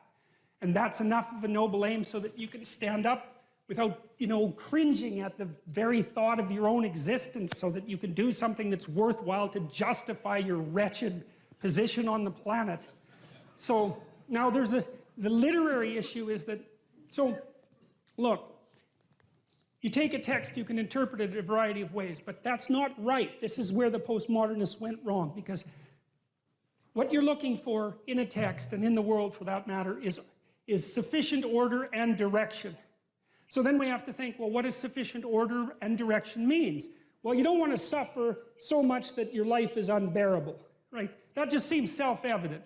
Pain argues for itself. I think of pain as the fundamental reality because no one disputes it, right? I mean, even if you say that you don't believe in pain, it doesn't help when you're in pain. You still believe in it, right? You can't pry it up with logic and rationality. It just stands forth as what the fundament of existence, and that's actually quite useful to know. Say, well, you don't want any more of that than is absolutely necessary. And I think that's self-evident. And then you say, well, wait a minute, it's more complicated than that. You don't want any more of that that's necessary today, but also not tomorrow, and not next week, and not next month, and not next year. So however you act now, better not compromise how you're going to be in a year, because that would just be counterproductive. That's part of the problem with short-term pleasures, right? It's like act in haste, repent at leisure. Everyone knows exactly what that means. So you have to act in a way that works now and tomorrow and next week and next month and so forth. And so you have to take your future self into account. And human beings can do that. And taking your future self into account isn't much different than taking other people into account, right? Because I remember there's this Simpson episode, and Homer downs a quart of mayonnaise and vodka. And he says, Marge says, you shouldn't really do that. And Homer says, that's a problem for future Homer. I'm sure glad I'm not that guy.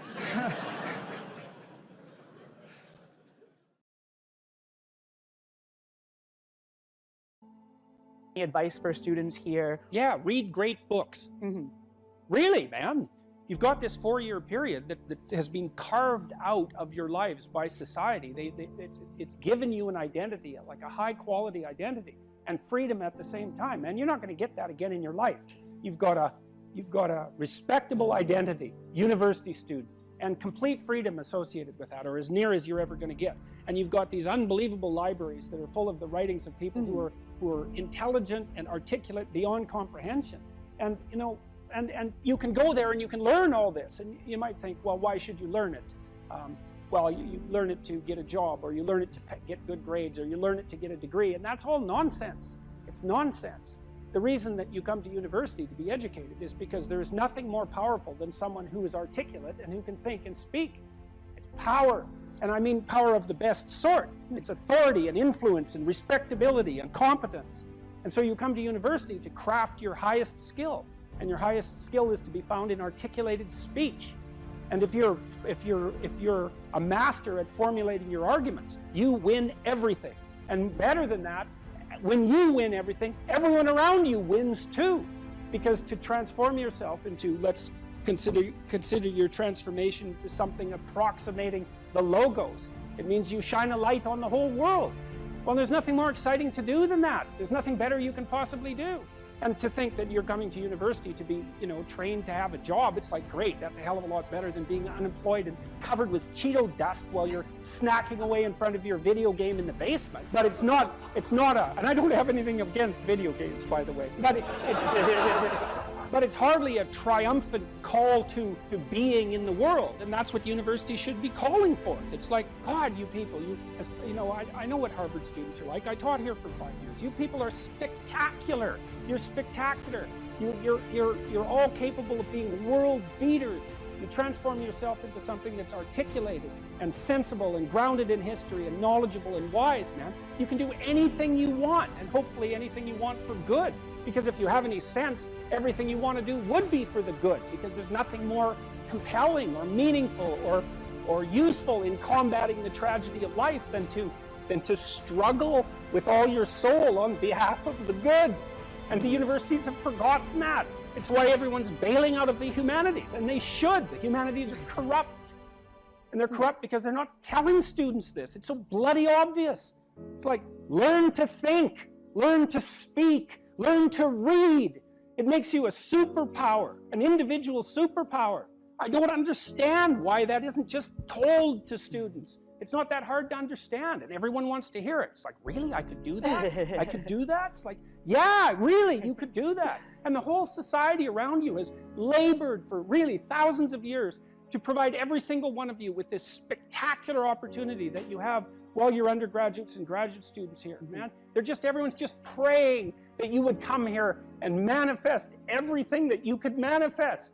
And that's what you should be doing instead of waving placards and complaining about how you're oppressed, for God's sake. You see these Yale students complaining about their oppression. It just leaves me aghast. It's like, well, we're against the ruling class. It's like, no, you're baby ruling class members. You're young.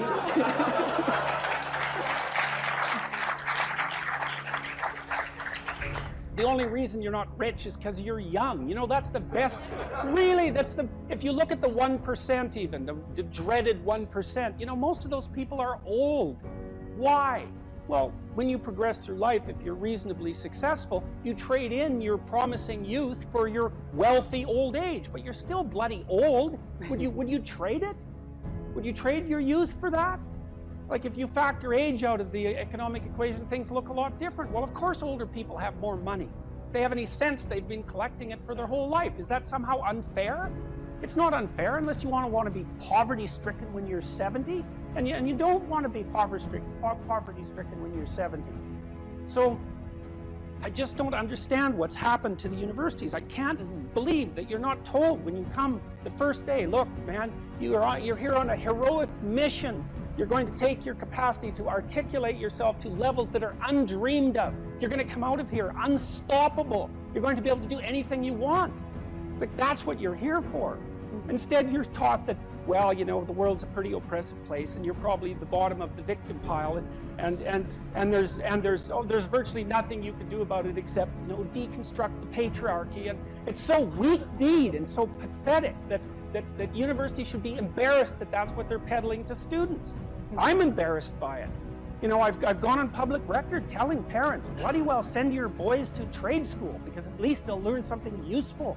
And that's a terrible thing for someone like me to say, because I do believe that being articulated and educated in the highest possible manner there's nothing that's better for you and for society. And why have the universities forgotten this? Well, that's postmodern neo-Marxism for you, you know, and the philosophy of intense resentment and oppression and group identity, and God, it's just pathetic. Dr. Peterson, I think a lot of students here would agree with you that one of the main purposes of education at college, particularly at Harvard, is to develop their sense of articulation, their ability to read, their ability to critically think.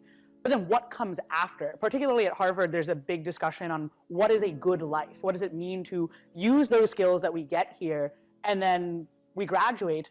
What do we do from there? Stop unnecessary suffering. That's what you do.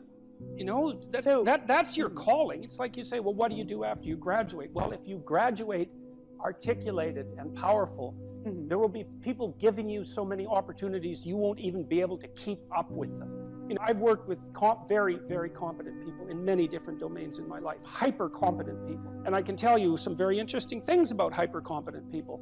The first thing is they are not selfish, and they're not greedy. And one of the great pleasures in their lives is to find people who have the capacity to also be hyper-competent and to open doors for them as rapidly as they can possibly be opened. They delight in that, because there's very few things that are more intrinsically meaningful if you're an accomplished person than to find young people who have the possibility of being accomplished and say, hey, look, here's an opportunity for you. It's like, go out there, man, kill it. And then they go out there and kill it, and you think, right on, man. Here's another opportunity. Why don't you go out there and nail that too? And you think, no, they're all hoarding their wealth, and they're not going to share it with anyone. It's like, that's absolute, complete rubbish. And so you don't even have to worry about what you're going to do after you graduate from here if you turn yourself into half of what you could be, because people will be dying to offer you every opportunity that you can possibly make use of.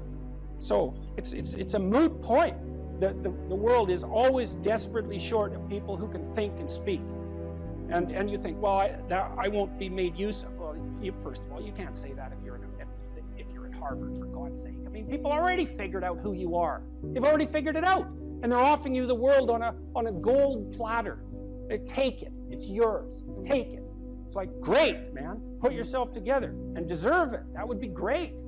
And that's what everyone wants. It's what your parents want. It's also what you want. You know it.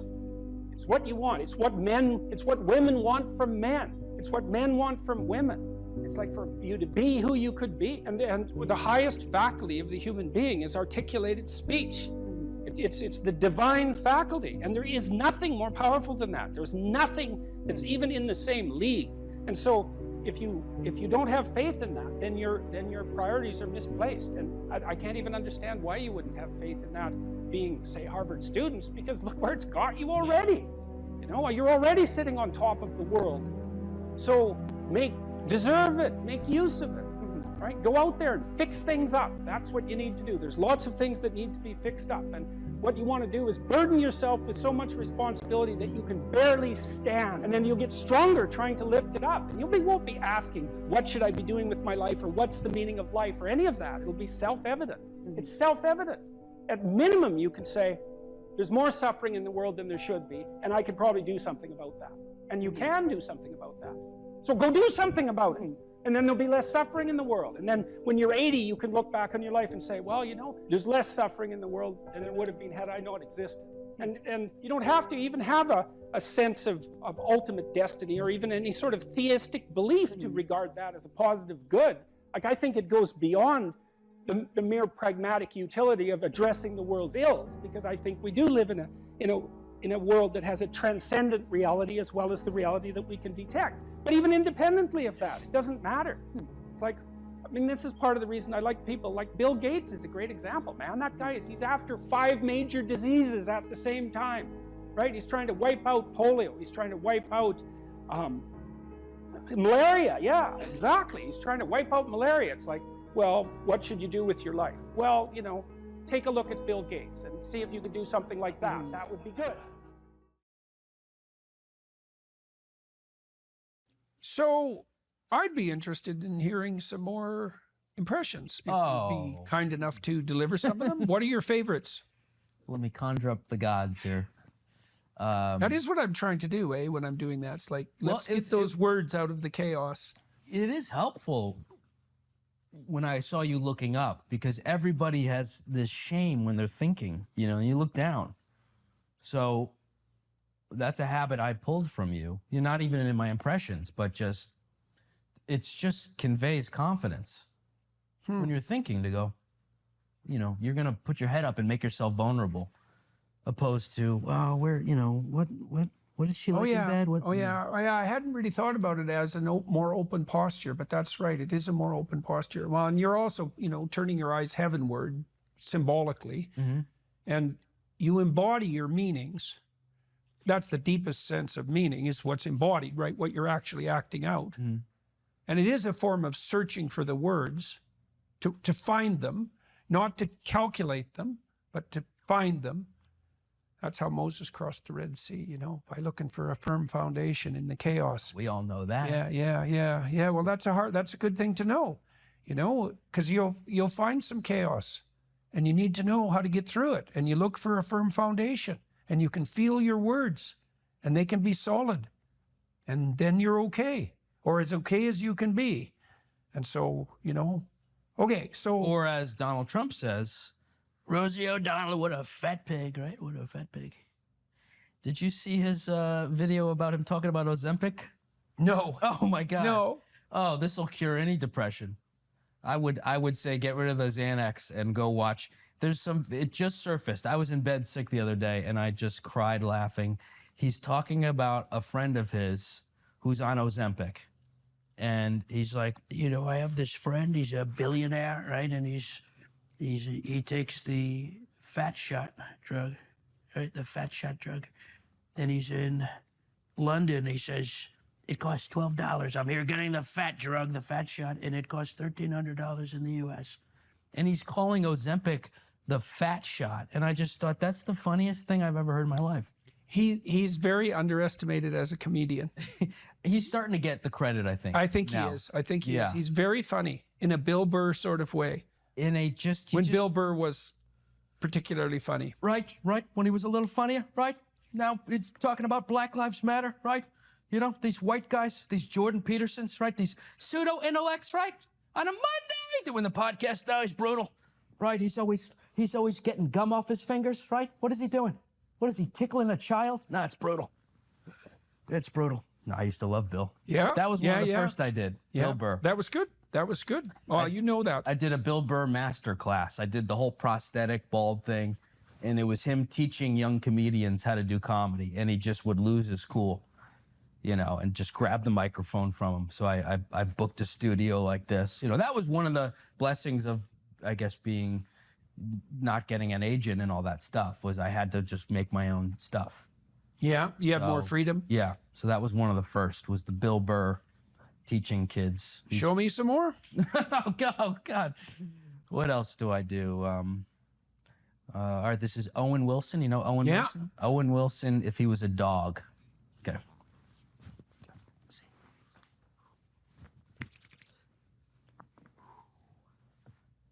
Bow wow. That's it. Yeah. You know, Yeah, that's good. it. That's one good. I would call my stupidest joke, Yeah. but works better than almost anything I do. And I think it works because, well, it's certainly not too long. It's So very they say short. brevity is the Yeah, soul yeah. of wit, right? But that you had the mannerisms and you got the voice dead on. Sure. So it's worth the apprehension, and it pays off, even though it's a very small dose. And it's what I grew up on. I think I definitely turned very bitter from all the stuff happening in the world and stuff. You know, I'm sure I've seen you go through ebbs and flows of being softer, and interviews where I could tell you're, you know, a little more hard. But I do want to get back to that silly, you know, just silly physical comedy, you know, stuff everybody can laugh at. Yeah. I had to go in really hard on all the stuff, the wokeism and all that stuff. And that'll be a gift that is laid out forever. It's nice to be able to do things with a sense of play. Yeah. That's the optimal state, if you can manage that. That's also, Even with serious things. That's hard. it's a good test of when I do have the courage to approach a person of the opposite sex to ask them for coffee before getting dragged away by security. I am testing for playfulness. Yeah. You know, I'll always do something a little playful, a little silly, and see if they recoil or if they play along a bit. Right. Yesterday I went and I just, Right. Well, that's why little boys and little girls play together, you know, so that they can learn how to play together. and I'm stuck in this little boy body here. So let's see some more impressions if you're some inclined. more. Yeah. Well, what else do I do? I do the what you remember when Mitch McConnell he froze up when he was talking. Yeah. So I do a joke about our politicians are so old, no one even notices when they have strokes, because he really froze for a while. He was doing and the fellow and I'll hold that for about 10 minutes on stage. I'll just hold it until people stop laughing. That's 1/9 of the whole set. That's the Mitch. I'm very dedicated.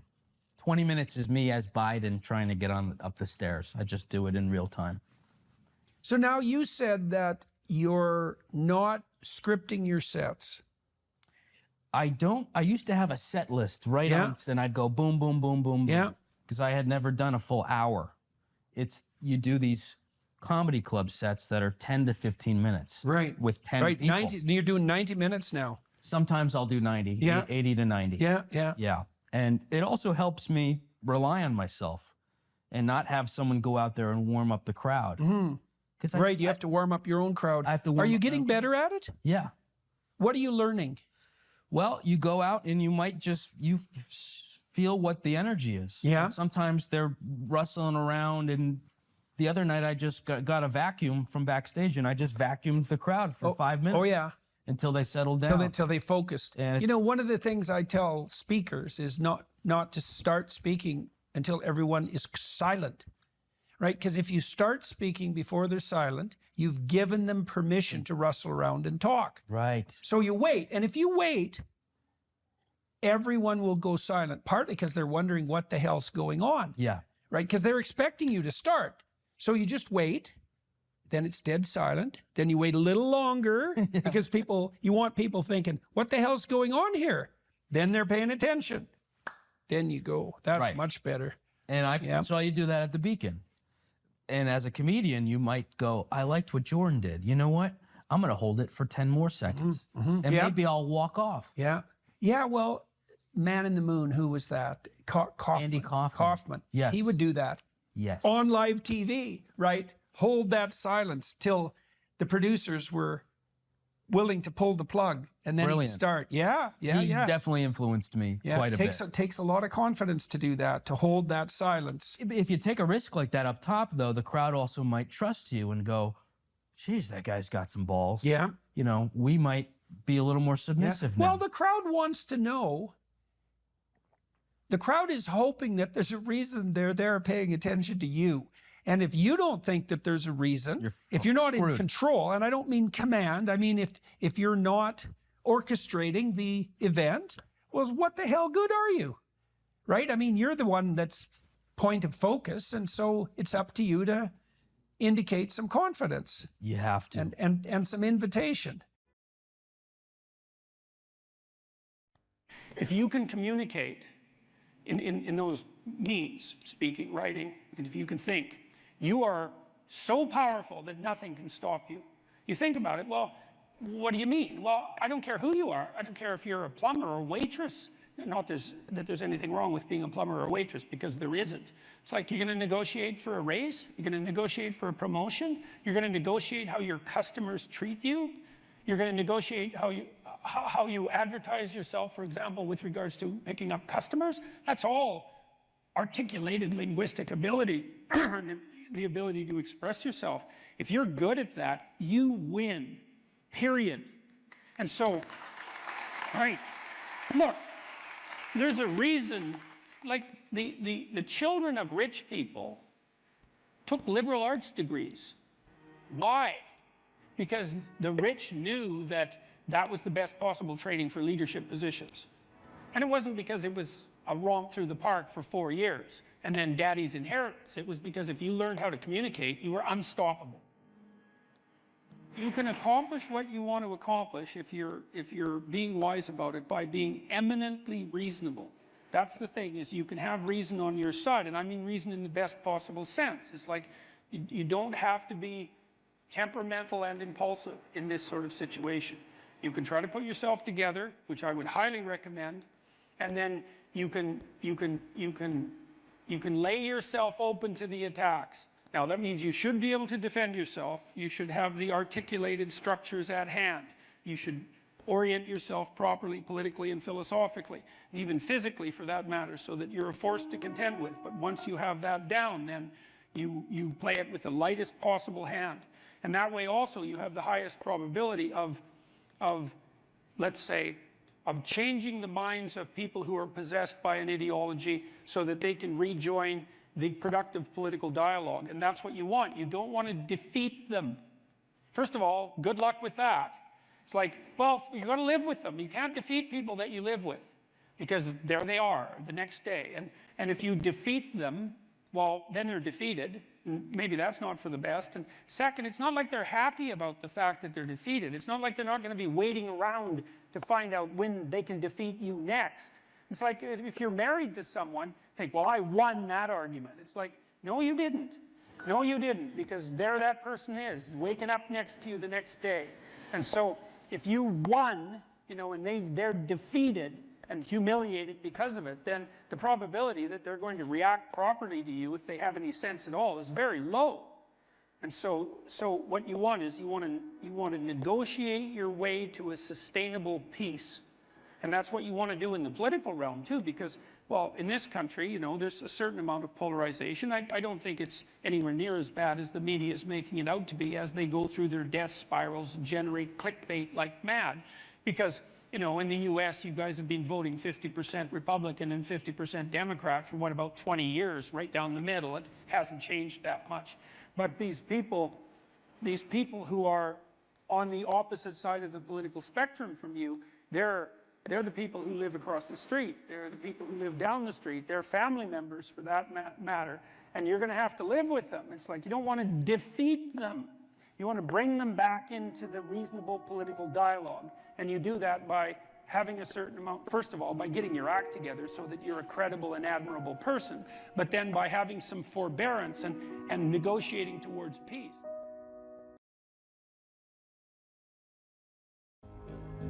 You said that a harmless man is not a good man.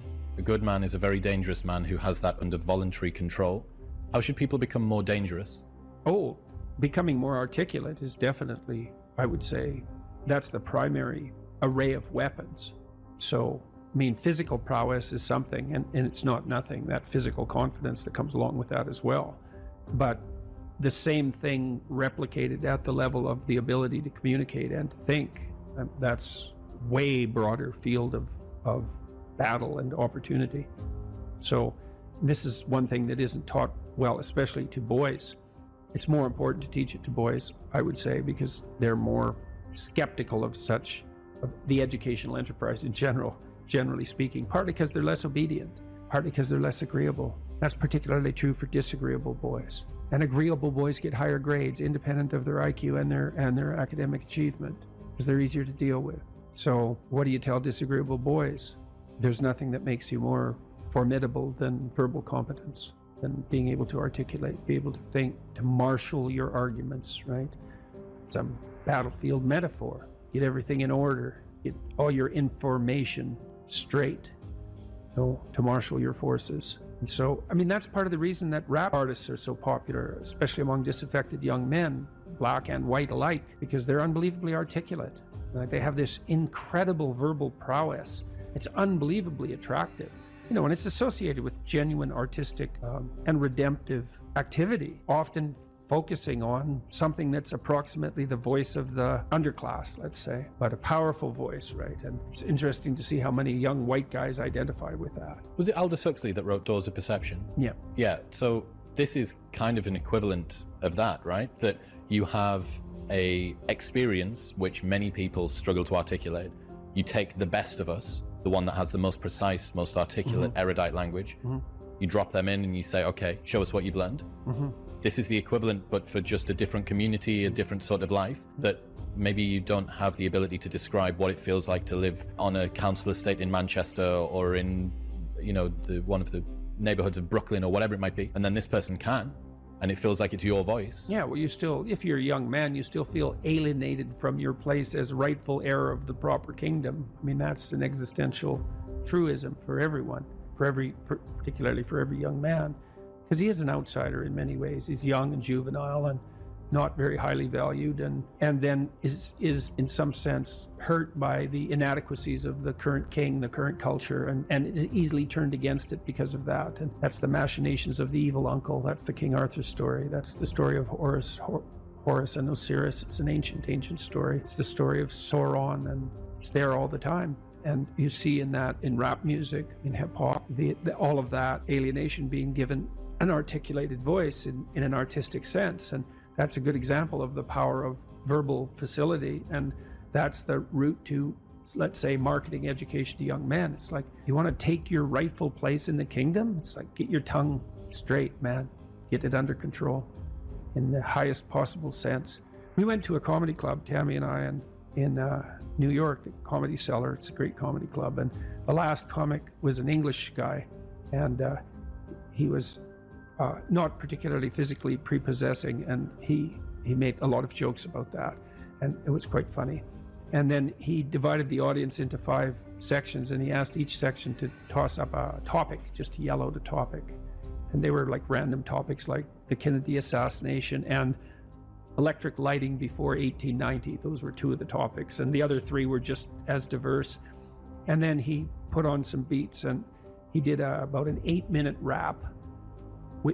Every verse rhymed, and he tied the whole thing together at the end and ended at the end of the music. all spontaneously. It was unbelievable. And that's logos, man. That's the redemptive power of the logos right there. The magic word, the sacred word, just manifesting itself on stage. There's something Very impressive. Something about that does feel dangerous as well.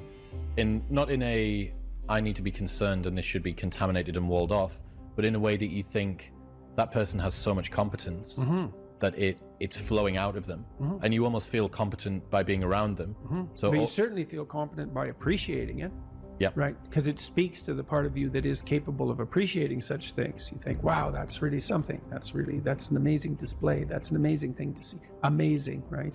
A very interesting word, amazing. And you're trapped by the charisma of that.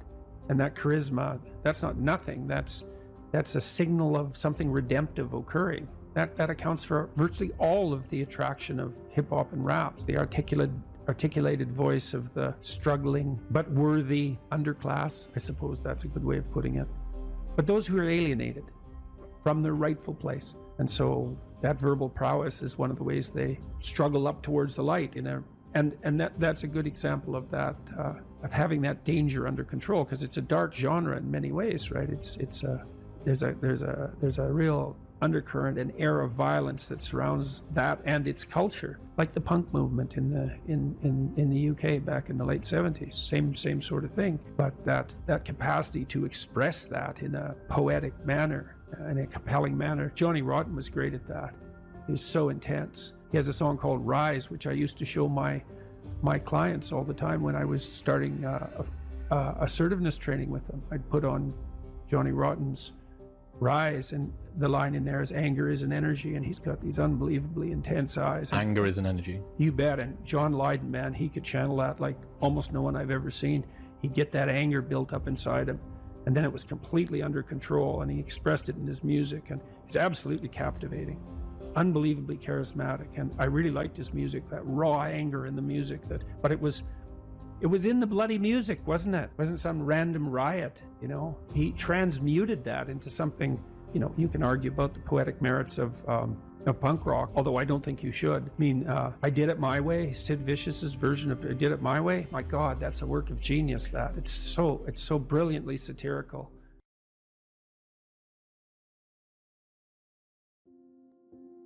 If you could have what you wanted in this moment, and I could deliver it, what would it be? How much of the mess that you see around you would vanish if the mess that you could put straight was put straight? You know perfectly well that if you put your mind to it and you make the proper sacrifices, there are things you can set straight. What advice do you have for a young man in his 20s? Make a plan. Look at what you're interested in. Get disciplined about something. Allow for the possibility that you have something important to contribute to the world, and that the world would be a lesser place without that contribution. Don't be afraid of taking on responsibility. It's where you find what sustains you in your life. You can take on too much responsibility. You have to be cautious in that regard, but that's a less common problem than not taking on enough. A lot of the things that people regard as traps are actually the means to their life. You have to understand that you're not your own servant, so to speak. You're someone that you have to negotiate with, and you're someone that you want to present the opportunity of having a good life to. And that's hard for people because they don't like themselves very much. You have to believe that your action has some redemptive possibility, because why would you do it otherwise? And you might say, well, I kind of believe that. It's like, well, that's not good enough. You know, you kind of got to throw yourself all into it. And what's the cost anyways? It's not like you're going to get out of this alive. So you're pretty much all in, whether you want to be or not. And maybe if you were voluntarily all in, things would be a lot better than they are.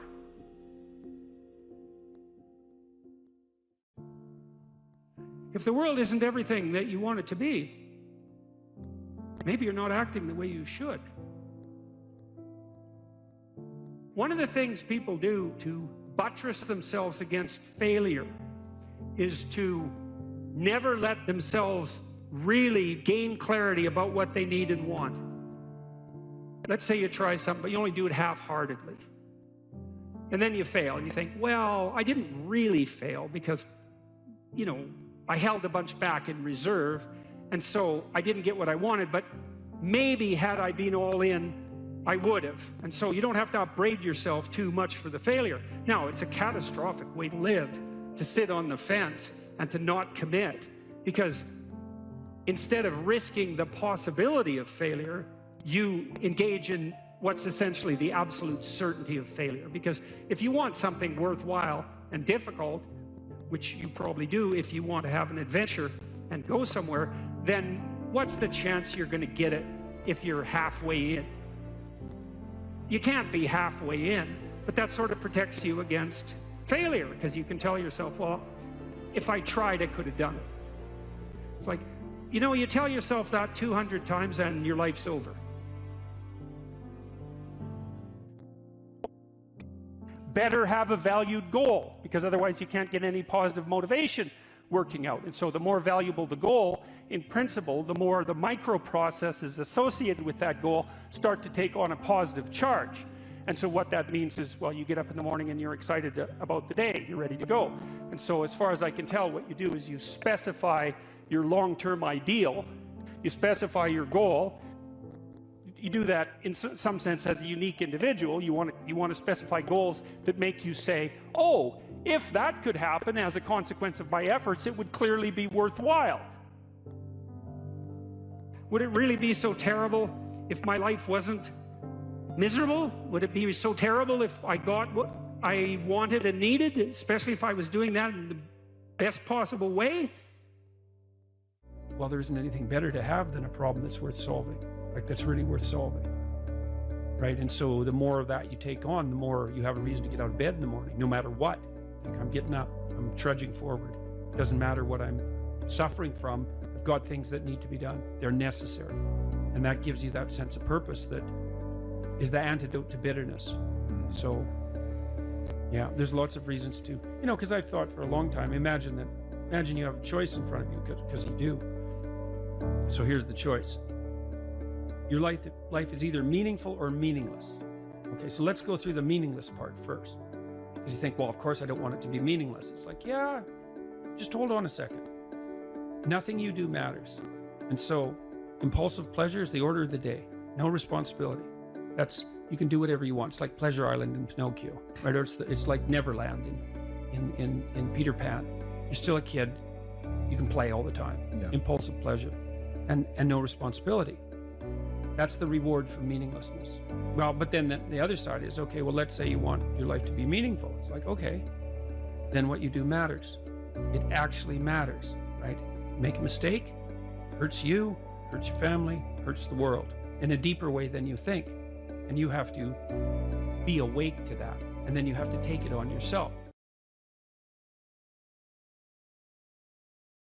What sort of life would you have to have so that you could bear your suffering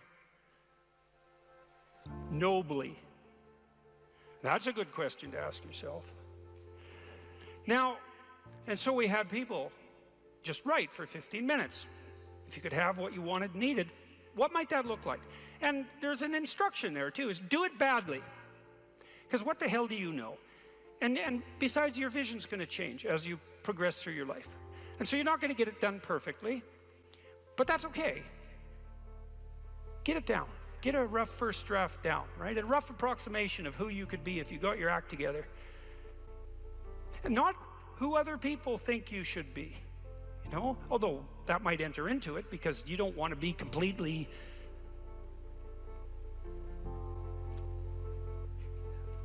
You can't be who you are properly and ignore the fact that you're embedded in a social context. And so you have to take the fact that there are other people into account. And it doesn't mean be who your parents think you should be either, even though that's another source of information that you might want to consider. It's a deeper question. It's like, what would actually motivate you? And you might think, well, I could never have that. It's like, that's not the question that's being addressed here. Although I would say,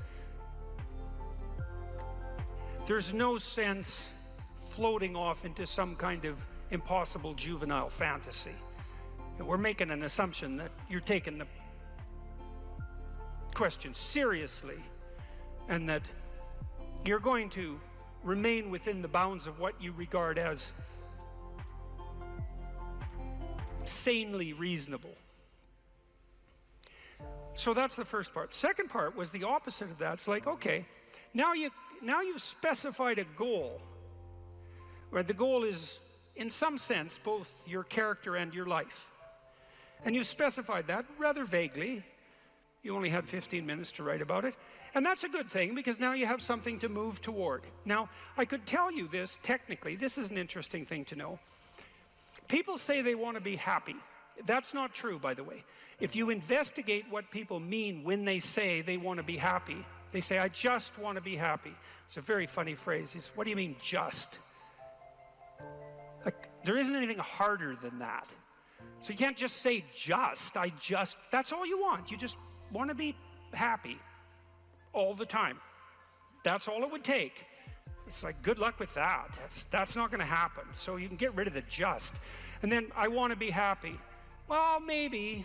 Actually, what people really mean when they say that is they don't want to suffer and be miserable. So really what they mean is they don't want to experience excess negative emotion. And you can find that out if you carefully question people and carefully analyze the answers. You find out they're actually more concerned about avoiding the catastrophic negative than living in a world of hedonistic delight.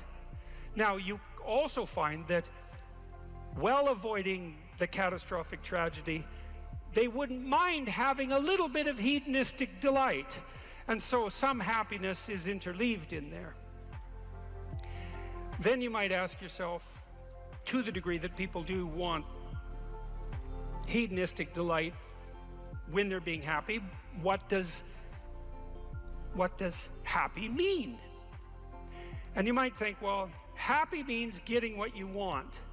Happy is how you feel after Christmas dinner. It's like, no, that's asleep, right? That's content and asleep. Now, that's a form of contentment, but it isn't really what people mean when they say that they want to be happy. The happiness that people refer to when they talk about happiness has more to do with enthusiasm. And enthusiasm is an interesting word because it means, it's entheos. It means to be inspired. Inspired is in spirit. It means to be imbued with the Spirit. Well, enthusiastic is to be imbued with the Spirit of God, interestingly enough. And we'll return to that. When do you experience the positive emotion that's associated with happiness? The answer is, not when you've attained a goal, but when you're pursuing one. So you're set up. Your positive emotion is associated with movement forward. You could say that your positive emotion is the psychological equivalent of forward movement, just as your negative emotion is the psychological equivalent of freezing or retreating. And so your emotions are very tightly tied to your action. Freeze, retreat, negative. Advance towards a goal, positive. No goal, no positive emotion. Now, if you don't remember anything else from tonight, that's a good thing to remember. No goal, no positive emotion. A corollary of that as well is no goal, confusion. So no goal not only means no positive emotion, it also means confusion, and confusion means anxiety and dread. And so a life without a goal is confusing and hopeless. And that begs a question, what should the goal be? And that's partly what we're trying to establish. You wrote for 15 minutes, you try to develop a vision for your life. Now you have something to move toward. That sets up the precondition for potential positive emotion and happiness. What else do you need to motivate you? Well, how about negative emotion? So what do you do with that? Well, negative emotion can stop you. You might think, well, I'd like to get a better job, but I'm afraid of putting myself out in the job market. I'm afraid of being evaluated. I'm afraid that if I tried something more difficult, I might fail. Then you have your negative emotion opposing you, right? It's anxiety is stopping you. And fair enough, because there are things to be anxious about. But what if you could get your negative emotion behind you pushing you instead of stopping you. Sometimes in my clinical practice, I would have clients who hated their job. They're laboring under the thumb of a tyrant. And maybe that was partly because they'd turned themselves into slaves, but it didn't matter. They were laboring under the thumb of a tyrant. They needed to make a move, laterally or up. They needed to make a move. And they were often afraid to, and they had their reasons. They didn't want to contemplate their resumes. They didn't want to open up their CVs. They didn't want to face the inadequacies of their past. They were afraid of being evaluated. They were afraid of being rejected. They didn't know how to negotiate. They didn't know how to conduct themselves in an interview. They're afraid of losing the security they'd already built up. They had their fears, and they were real, and those fears stopped them. But they'd come to me and say, oh my God, you know, I'm so miserable. My life is so miserable. And we'd take that apart. And one of the reasons was because they were laboring under the thumb of a tyrant. And then we'd talk that through, and they'd say, well, I'm afraid to make a change. And I'd say, well, that's okay. That's understandable. How afraid are you of not making a change? Let's make a little vision of that. You're 35, you hate your job. What's the consequence? You're not motivated, you don't want to get out of bed in the morning, you're starting to get depressed, you're getting bitter, you're getting resentful, you're getting cynical, you're amotivated at work, you're not doing a very good job, and you're starting to shrink. Now play that out for 10 years. You don't change it, you don't fix it. And what happens? Well, it's not like it's going to get better of its own accord. What's going to happen to you? Well, for sure, at minimum, what's going to happen to you is you're going to be in the same situation, but 10 years older. And if you can't get out of that situation now, what the hell makes you think you're going to get out of it in 10 years? You're 10 years older, you're 10 years more bitter, you're 10 years more cynical. Maybe by that time your marriage has collapsed because who the hell wants to live with you? You're even more of a slave than you were because you've labored another 10 years under the thumb of the tyrant and stepped backwards every time you were asked to, so you got smaller and smaller as the tyrant got bigger and bigger. It's like, think about that, and that means imagine it. Imagine that, okay? Now that's the situation. You're stuck where you are, but it's 10 years from now. And when I say think of that, I mean imagine that. It's like really play it out. It's like, you know how miserable you are now? You're afraid of making the necessary changes, but you know how miserable you are now. Just imagine how miserable you could be in 10 years. And in all likelihood, what you'll find is that you're way more afraid of that than you are of whatever's stopping you in the present. It's really useful to know what your own particular brand of hell might be. And so one of the things we do in this writing exercise is have people do the reverse. It's like, okay, so imagine now, 5 years from now, you've let whatever temptations you're particularly susceptible to have the upper hand. And they've augured you into the ground. You know, one person's an alcoholic, another person's a criminal, another person's living on the street, someone else is like skirting the edges of prostitution, somebody else is narcissistic and bitter, somebody else is depressed and anxious. You know where you would fall off the edge of the earth if you fell off in whatever direction you're prone to fall off. Everyone knows that, but we avoid that. You know, that's rule 3. Do not hide things in the fog. Is that the rule? Do not hide unwanted things in the fog. Yeah, well, we often won't allow ourselves to imagine the catastrophe that we're pursuing, let's say through inaction. That's a good thing to fix. So now you say, well, you think for 15 minutes, that's not very long, about who you could be and what you could have if you could have what you wanted, if you were who you could be. And then you think about what sort of hell you could produce for yourself if you didn't do that. And that's not a bad polarity. It's like, I'm going to get away from that and I'm going to move towards that. And then you have your negative emotion working for you and your positive emotion working for you. And that's a good gradient, and that's a great gradient emotionally, because as I said, you don't experience positive emotion except in relationship to a goal. And if you got a nice gradient on your goal pursuit, then that's going to increase the degree to which you feel positive emotion. And positive emotion, by the way, isn't just about being happy. That's the most trivial part of it in some sense. Positive emotion allows you to focus.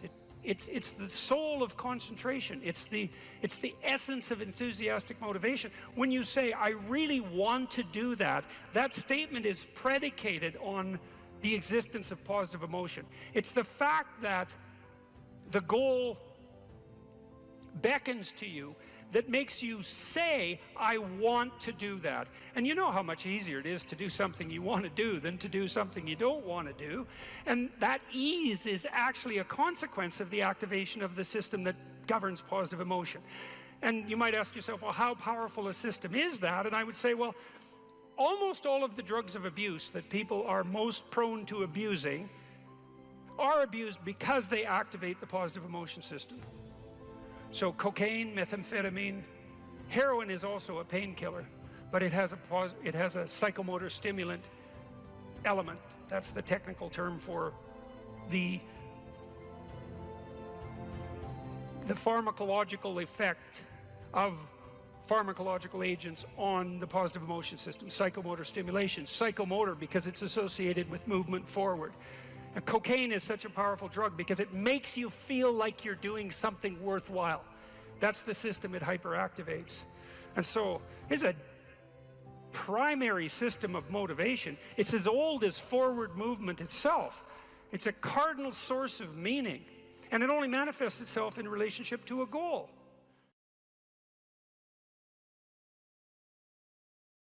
You know, one thing about the dopamine system that's so important and also explains a lot of pathology, but also a lot of human evolution, is that we have basically one major reward system, which is the dopaminergic system. You know, I sometimes like the analogy that, you know, nowadays you hear about cryptocurrency or the dollar versus the euro versus the this versus the that. There's only one currency in all of reality, actually, and it's dopamine. Whether or not it's the dollar-backed dopamine or it's euro-backed dopamine or Bitcoin-backed dopamine, in the end, whether or not someone has $1 billion or $2 is really that currency resides as something that's transacted in the real world, but their notion of power and potential is dopaminergic. And so too, the potential for mates, the potential for food, how much food you have, you know, how much meat you have stored in the freezer tells you a lot about your security and well-being for you and your family, right?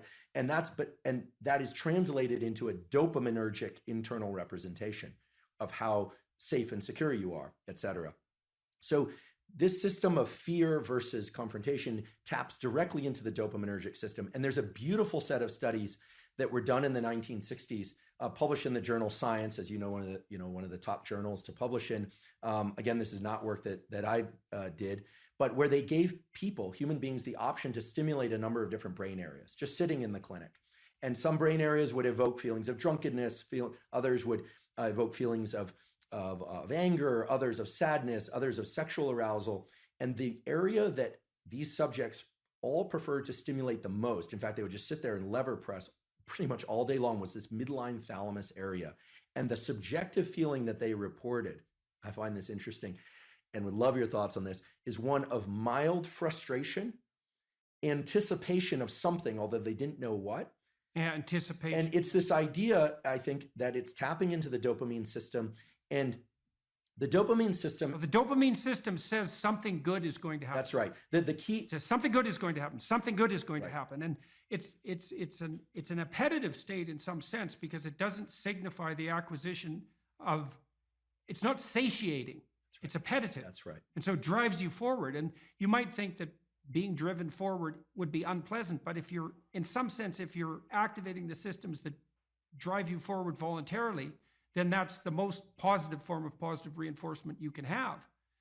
I think I read animal researchers who said that when they watched animals who were bar pressing to receive stimulation in those brain areas, the animals would look forward as if something was about to appear that they wanted to have appear. Incredible. So that was part of that apprehension. Part of it's a hope system in some sense. Right? It's the elicitation of hope. That's right. You know, it's dopamine, and here I'm robbing words from others, like my colleague Anna Lemke, who, you know, it's not about having, it's about wanting. It's not about pleasure as much as it is about craving and motivation and drive. And something critical about the... And Panksepp called it seeking. Yeah, brilliant, brilliant. I never met Panksepp. Did you? You met Yuck? I met him online. We were in a neurological chat room, so to speak, for a neuropsychological chat room for about 5 years, and I had a chance to interact with him a fair bit in that. So that was really good. I'm envious. He's done beautiful work, and thank you for calling people's attention to his work. I know you've done that many times, and such key work. The dopamine system is in touch with the autonomic system, sure, because it has to register success versus failure of some pursuit. The prefrontal cortex is actually part of the dopamine reward system. People often overlook this, and then we just think about nucleus accumbens and ventral tegmental area. But the prefrontal cortex, because as you pointed out before, it is generating possible outcomes, different rules, different selves are being projected into the future. You can think that the 2 marshmallow task, the classic, give kids the option to either have a marshmallow now or wait and have 2 marshmallows, and the cute little videos of the kids in the room with the marshmallows, sniffing it, talking to it. Occasionally a kid will just stuff it in his mouth. Another child will turn away, delightful, right? And all sorts of ideas have come about how they do in life versus if they can wait or not wait. In any case, that's dopaminergic anticipation. The key thing with dopamine, I think, that encapsulates the most of it is this notion of reward prediction error, which is very simple. If you are excited and anticipating something, you are generating some internal sense of the probability of it happening. We're going to the ice cream store, kids. Let's go. We're going to have ice cream. We have ice cream. It's closed. The disappointment that they experience actually brings them far lower than they would feel, much more sad than they would feel than had you not told them you were going to get ice cream, which speaks exactly to what you were saying, that it's an anticipation signal. So dopamine's going up, we're going to get ice cream, and then no. So it drops below baseline. They would have been better off being not told they were going to the ice cream store. Just drive right by it. The danger of hope. The danger of hope. If you anticipate that it's going to be open, and again, this could translate to any scenario, and it's open, there's a dopaminergic signal upon receiving the reward, but it then drops a little bit. This is the basis of addiction, actually. Drops a little bit below baseline transiently. So we always think of the ice cream is the reward. Well, actually, the reward was right before you had that first lick of ice cream because you know you're going to get it. This is also true of sexual behavior. It's true of people who sell a company or they're anticipating something exciting, or of a wedding. It also sort of partially explains this notion of postpartum depression, where people are so excited about something, the delivery of a child or something, and the arrival, and then for some reason they feel let down. It's because the anticipation was that great. So many scenarios. There might be an exhaustion component there too. Right. Well, it's also the case, if I remember correctly, that dopamine kick. So imagine what it does is backtrack the neural systems that were activated as the reward was approached. So then it feeds back reinforcement, not reward, but mediates cellular growth and maybe myelinization. It's increasing the efficiency of the neural connections of the systems that were activated just prior to receiving that reward in the order they were prioritized. That's right. In the order they were manifested. So the closer the behavior is to the receipt of the reward, the more it's reinforced and more likely to be manifested in the future. And then there's a decay function going back in time.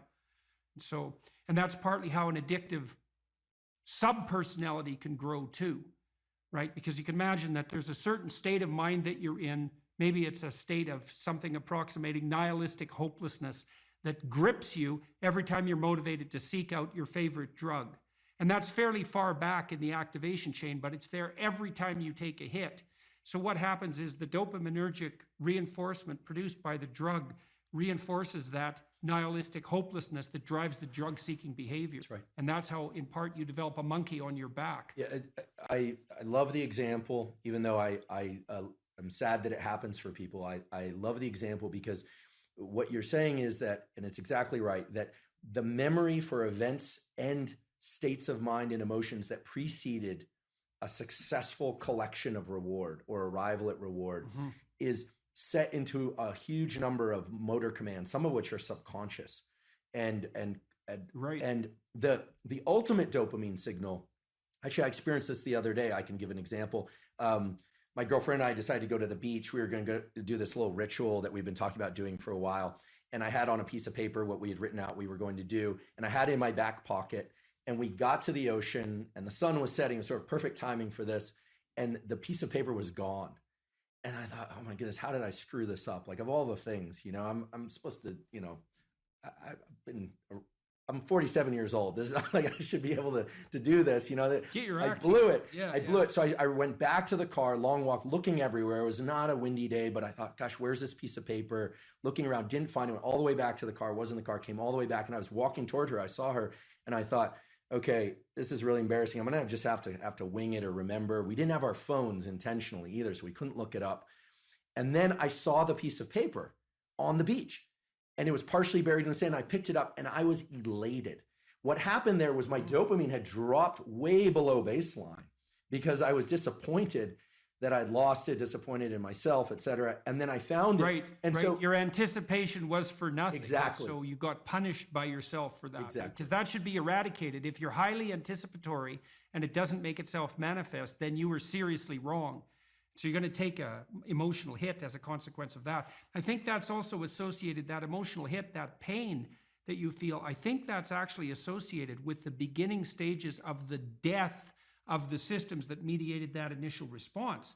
Because you should eradicate systems that make you anticipate that don't work, right? And that means those systems, which are already instantiated and alive in some sense, have to decay and die. And it strikes me as highly probable that you're going to pay a price in something approximating pain for the death of those malfunctioning systems. It's also why, because why wouldn't they fight for their lives to some degree? Why wouldn't they resist the decay and death that might be necessary to keep you going? Why? There should be some pain associated with that logically, because it is a biological transformation. Yeah, it's an interesting a lens to view it through. That self image that I had in that moment of, I'm the responsible partner who can take care of a simple thing, right? For this nice little ritual that we'd been talking about doing for a while. I failed, right? So that part. Well, it's also so interesting. You think about that. This is a depressive cascade, and it's very hard to bind, because imagine you anticipate something and then you make a mistake. Now, the question then becomes, how significant is the mistake? And one view of your error would be, well, the paper blew out of my pocket and that could happen to anybody. And the more catastrophic interpretation would be, and it's an extension of the thought path that you started to walk down, well, I'm near 50 years old, I should be much more responsible than this, and there's something wrong with me as a person. And then a depressive person would go even further. They'd say, well, not only is there something wrong with me in this decision, this is a decision like every other decision I make right now. I never make a good decision. In the past, I've never made a good decision, and there's no way I'm going to change in the future. And so the depressive takes that punishment response, let's say, that's a consequence of failed anticipation, and can't bind it. It just takes out all of their potential future selves. That's a good way of thinking about it. Yeah. And so then they're in a depressive pit. Yeah, so that's too much learning from failure. Right. I'm really I'm grateful for your insight on this, because indeed, if I'm honest, my thought train went to the point of I didn't think, I'm a total failure because I lost this piece of paper. I thought to myself, well, if it were a priority, I would have ensured I wouldn't have lost it. Right. She'll interpret it as not being a priority. Like, where are my priorities? Am I overspent? Like what's going on? You start to sift into the full set of questions. And then, of course, finding the paper resurrects the sense of self. It was, I think it was in that movie, Pulp Fiction. Yeah, well, that binding problem is really tricky, because so there's some good rules of thumb for that, which is one of the rules of thumb for that's extremely useful, that's socially instantiated, is innocent until proven guilty. Right, so you might say when those thoughts come up, because they're adversarial and accusatory thoughts, you might say, well, that is part of the realm of possibility, but I shouldn't.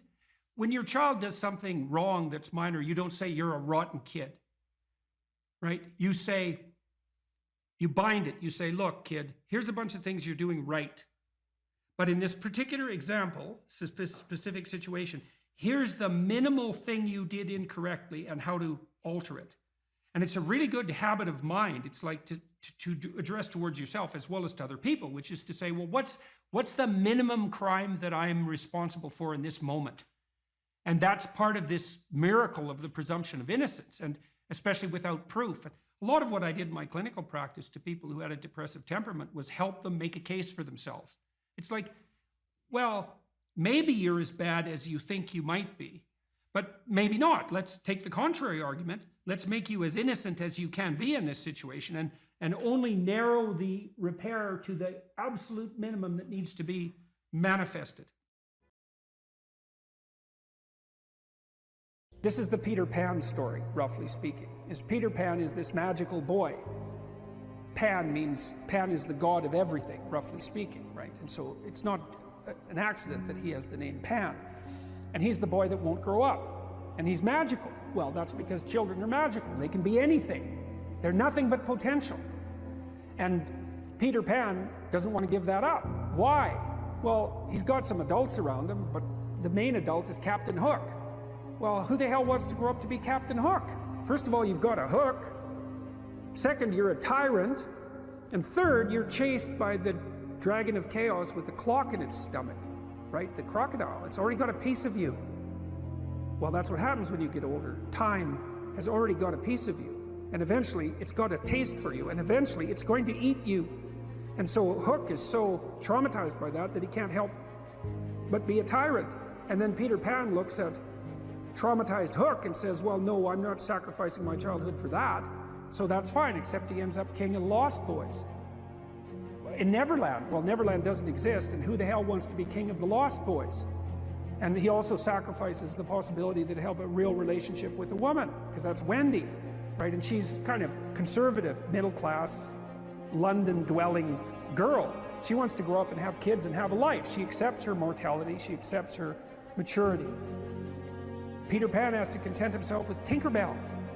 She doesn't even exist. She's like the fairy of porn. She doesn't exist. She's the substitute for the real thing.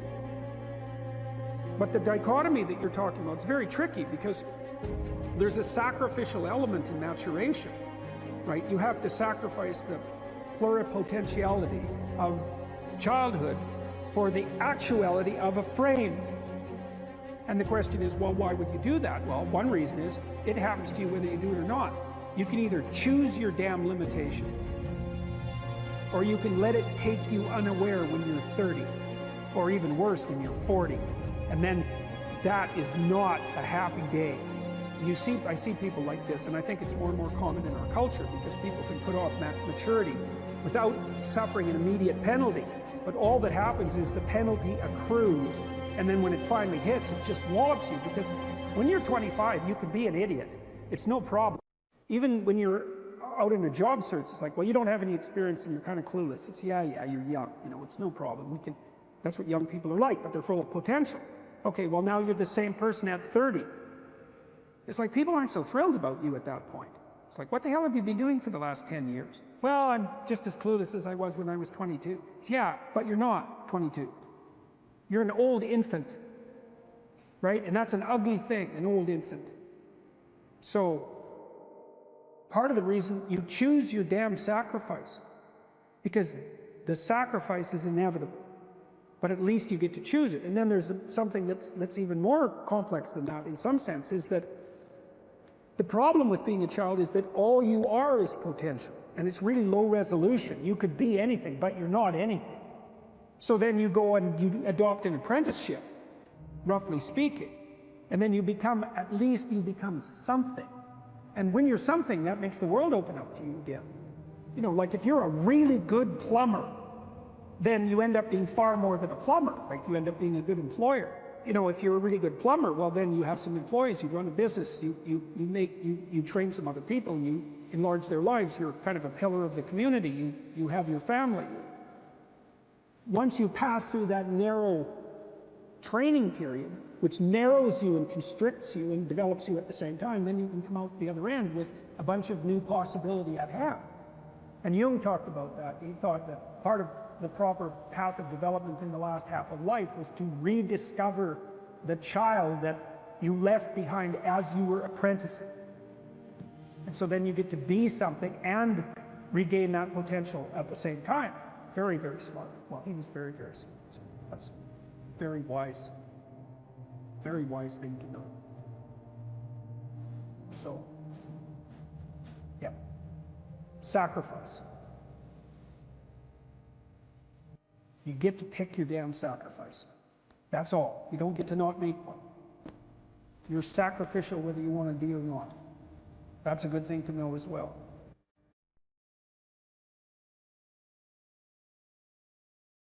If you're hungry, it's not a deterministic drive. It's a subpersonality that has a goal, and then it has a bunch of action patterns that are going to work in reference to that goal. It has a bunch of perceptions that suit that goal, and it organizes your emotional responses around that goal. And so to think about it as a personality is it's a much more intelligent way to look at it. One other thing about Skinner's rats, you know, Skinner could get rats to do almost everything, and he would reward them with food. And so he had a simple rat model, but his rats were starved down to 75% of their normal body weight. So not only were they not social, gregarious rats like rats are, because they were isolated, they were genetically altered from wild rats, but they also weren't as complex as a real rat because they were starving. And so, but you know, a starving rat is a pretty good model of a rat, and a rat is a pretty good model of a person. But a lot of our models of simple behavioral learning were based on starving, isolated rats. So, anyways, how to think about motivation? We'll think about it from the hypothalamic perspective. So we could say one thing that motivation does is set goals. And we could say that emotions track progress towards goals. And I'm going to use that schema even though it's not exactly right. So you say, well, motivation determines where you're going to aim. So if you're hungry, you're going to aim at something to eat. And then that will organize your perceptions so that you zero out everything that isn't relevant to that task, which is almost everything. You concentrate on those few things that are going to facilitate your movement forward. When you encounter those things, that produces positive emotion as you move through the world towards your goal, and you see that things are laying themselves out that facilitate your movement forward. Those things cause positive emotion. And if you encounter anything that gets in the way, then that produces negative emotion, and it can be like threat, because you're not supposed to encounter something that gets in the way. It can be anger, so that you move it away. It can be frustration, disappointment, grief. Those would, if you had a response that serious to an obstacle, it would probably punish the little motivated frame right out of existence. You know, so you walk downstairs and, I don't know, the contracting company has set a wrecking ball through your kitchen. It's like, that's going to be disappointing. You're not going to keep eating the peanut butter sandwich in the rubble. That little frame is going to get punished out of existence, and some new goal is going to pop up in its stead. And you know, one of the things we're going to try to sort out is how do you decide when you've encountered an obstacle that's so big that you should just quit and go do something else? Because that's not obvious. You know, and you can get into counterproductive persistence pretty easily. So we don't know how people solve that problem. It's a really complicated one. So anyways, we're going to work on that scenario. Your hypothalamus pops up micro goals that are directly relevant to biological survival. That produces a frame of reference. So it's not a goal, it's not a drive, and it's not a collection of behaviors. It's a little personality.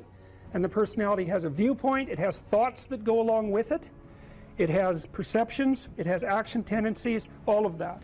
You can see this in addiction, most particularly. So one of the things that you find often with people who are alcoholic is they lie all the time. And that's because when they've built a little alcohol dependent personality inside of themselves, or a big one, maybe it's 90% of their personality, and one of the things that consists of is all the rationalizations that they've used over the years to justify their addiction to themselves and to other people. And so the addiction has a personality, you know, and so when the person is off, or maybe they're addicted to meth or something like that, where, you know, the addiction is more, it's more short-term powerful, than I would say, than an alcohol addiction. They'll say anything, and the words are just tools used to get towards the goal. And if they happen to be deceptive, whatever, it doesn't matter. They're just practical tools to get towards the goal. And then when you get towards the goal and you take a nice shot of meth or something like that, you reinforce all those rationales that you used to get the drug, and then the next time you're even a better deceiver and liar. So, okay, so we're going to say motivations, one way of thinking about it is they set goals, but it's not the right way of thinking about it. They produce a whole framework of interpretation. And so we're going to think about that framework of interpretation. And then emotions emerge inside of that. So that's it. So the world is framed, motivation set goals. You could say the world has to be framed. So motivation sets that frame. Goals, emotions, perceptions, and actions. And then actions track progress. So positive emotion says you're moving forward properly towards your goal. And if you encounter something you don't expect, you stop. That's anxiety. It's like, oh, We're not where we thought we were. And so we don't know what to do. So we should stop because we don't know where we are, what we're doing. Stop, frozen. And then the more powerful negative emotions like pain, they might make you get out of there. So emotions, forward, stop, reverse. That's your emotions within that motivated frame. So, and that's another example of how your mind is embedded in your body. Your emotions are like they're offshoots of action tendencies. That's the right way to think about it, because action is everything fundamentally. So what are some basic motivations? Most of these are regulated by the hypothalamus, by the way, and that tells you just how important a control system it is. The other thing that's useful to know about the hypothalamus is that it has projections going up from it that are like tree trunks, and inhibitory projections coming down that are like grapevines. So you can kind of control your hypothalamus as long as it's not on too much, but if it's on in any serious way, it's like it wins. So partly what you do to stop yourself from falling under the dominion of your hypothalamus is to never ever be anywhere where its action is necessary, right? You don't want to go into a biker bar because you might find yourself in a situation where panicked defensive aggression is immediately necessary. You probably don't want that. You don't want the panic, you don't want the terror, you don't want the frenzied fight, you don't want any of that. You don't want to have to run away in absolute panic. So you just don't go there. And a huge part of how we regulate our emotions is just by never going anywhere where we have to experience them. And so that has very little to do with internal inhibitory control and everything to do with staying where you belong. So, okay. So, basic motivations. Hunger, thirst, pain. Pain is not regulated by the hypothalamus. That's a different circuit. Anger/aggression. Thermoregulation. Panic and escape. Affiliation and care. Sexual desire. Exploration. Play. And you can kind of break those in. You can kind of break those into the classic Darwinian categories too, and say, well, there's a set of motivations that go along with self-maintenance. That'd be your survival. Ingestive and defensive. See, I've sort of coded them there. So the self-maintenance, there's an ingestive set of basic motivations that go with self-maintenance. You say that's hunger, thirst. There's a set of defensive motivations: pain, anger, thermoregulation, panic, and escape. And then there's motivations that are associated with reproduction, affiliation, care, and sexual desire. And then I put exploration and play sort of outside of that. I would say because those two things serve both of these approximately equally.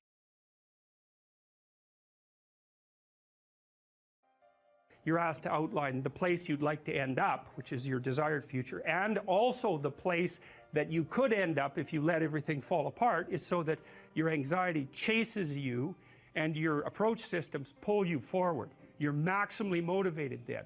And it's important because otherwise you can be afraid of pursuing the things that you want to pursue, right? And that's very common. And so then the fear inhibits you as the promise pulls you forward, but it makes you weak because you're afraid. You want to get your fear behind you, pushing you. And so what you want to be is more afraid of not pursuing your goals than you are of pursuing them.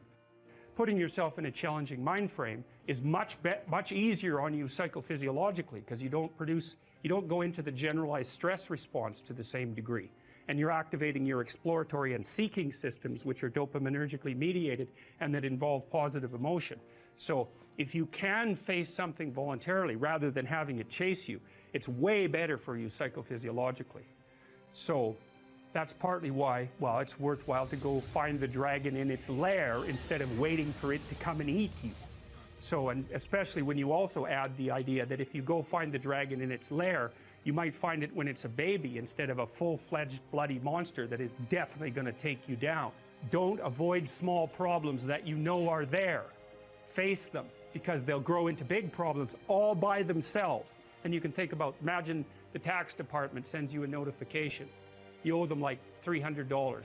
Well, it's that's annoying. Maybe you don't even want to open the letter. Or maybe if you do, you just put it on the shelf. But that damn thing doesn't just sit there like a piece of paper on the shelf, right? You ignore that for 5 or 6 years, it's going to become attached to all sorts of horrible things. And if you ignore it long enough, you get the idea. It's going to turn into something that is completely unlike the little piece of paper that it's written on. And many, many problems in life are like that. You'll see that they pop their ugly little head up, and and you might want to turn away. You might not want to think about it, which is the easiest way of turning away, right? You just don't attend to it. you know, if you could have your life the way you wanted it in 3 to 5 years, if you were taking care of yourself properly, you know, what would you want from your friendships? What would you want from your intimate relationship? How would you like to structure your family? What do you want for your career? Well, how are you going to use your time outside of your job? And how are you going to regulate your mental and physical health, and maybe also your drug and alcohol use, because that's a good place to auger down, you know, because alcoholism, for example, wipes out, you know, 5 to 10% of people. So you want to keep that under control. And then, so maybe you develop a vision of what you would like your life to be, and that associates the goal. Well, once the goal is established, and then you break down the goal into micro processes that you can implement. The micro processes become rewarding in relation to their causal association with the goal, and that tangles in your incentive reward system, and that's the thing that keeps you moving forward. And the way it works is that it works better if it produces positive emotion when it can see you moving towards a valued goal. Okay, well, what's the implication of that? Better have a valued goal, because otherwise you can't get any positive motivation working out. And so the more valuable the goal, in principle, the more the micro processes associated with that goal start to take on a positive charge. And so what that means is, well, you get up in the morning and you're excited about the day, you're ready to go. And so as far as I can tell, what you do is you specify your long-term ideal. Maybe you also specify a place you want to stay the hell away from, so that you're terrified to fail as well as excited about succeeding, because that's also useful. You specify your goal. You do that in some sense as a unique individual. You want to specify goals that make you say, oh, if that could happen as a consequence of my efforts, it would clearly be worthwhile. Because the question always is, why do something? Because doing nothing is easy. You just sit there and you don't do anything. That's real easy. The question is, why would you ever do anything? And the answer to that has to be because you've determined by some means that it's worthwhile. Number one, specify your damn goals, because how are you going to hit something if you don't know what it is? That isn't going to happen. And often people won't specify their goals too, because they don't like to specify conditions for failure. So if you keep yourself all vague and foggy, which is real easy, because that's just a matter of not doing as well, then you don't know when you fail. And people might say, well, I really don't want to know when I fail, because that's painful. So I'll keep myself blind about when I fail. That's fine, except you'll fail all the time then. You just won't know it until you've failed so badly that you're done. Okay, so once you get your goal structure set up, you think, okay, if I could have this life, looks like that might be worth living, despite the fact that it's going to be, you know, anxiety provoking and threatening, and there's going to be some suffering and loss involved and all of that. Obviously, the goal is to have a vision for your life such that, all things considered, that justifies your effort. Okay, so then what do you do? Well, then you turn down to the micro routines. It's like, okay, well, this is what I'm aiming for. How does that instantiate itself day to day, week to week, month to month? And that's where something like a schedule can be unbelievably useful. Google Calendar. It's like, make a damn schedule and stick to it. Okay, so what's the rule with the schedule? It's not a bloody prison. That's the first thing that people do wrong. They say, well, I don't like to follow a schedule. It's like, well, what kind of schedule are you setting up? Well, I have to do this, then I have to do this, then I have to do this, you know, and then I just go play video games, because who wants to do all these things that I have to do? It's like, wrong. Set the damn schedule up so that you have the day you want.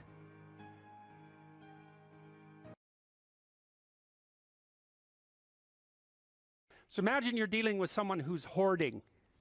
Now, people who are hoarding are often older or neurologically damaged, or they have obsessive compulsive disorder.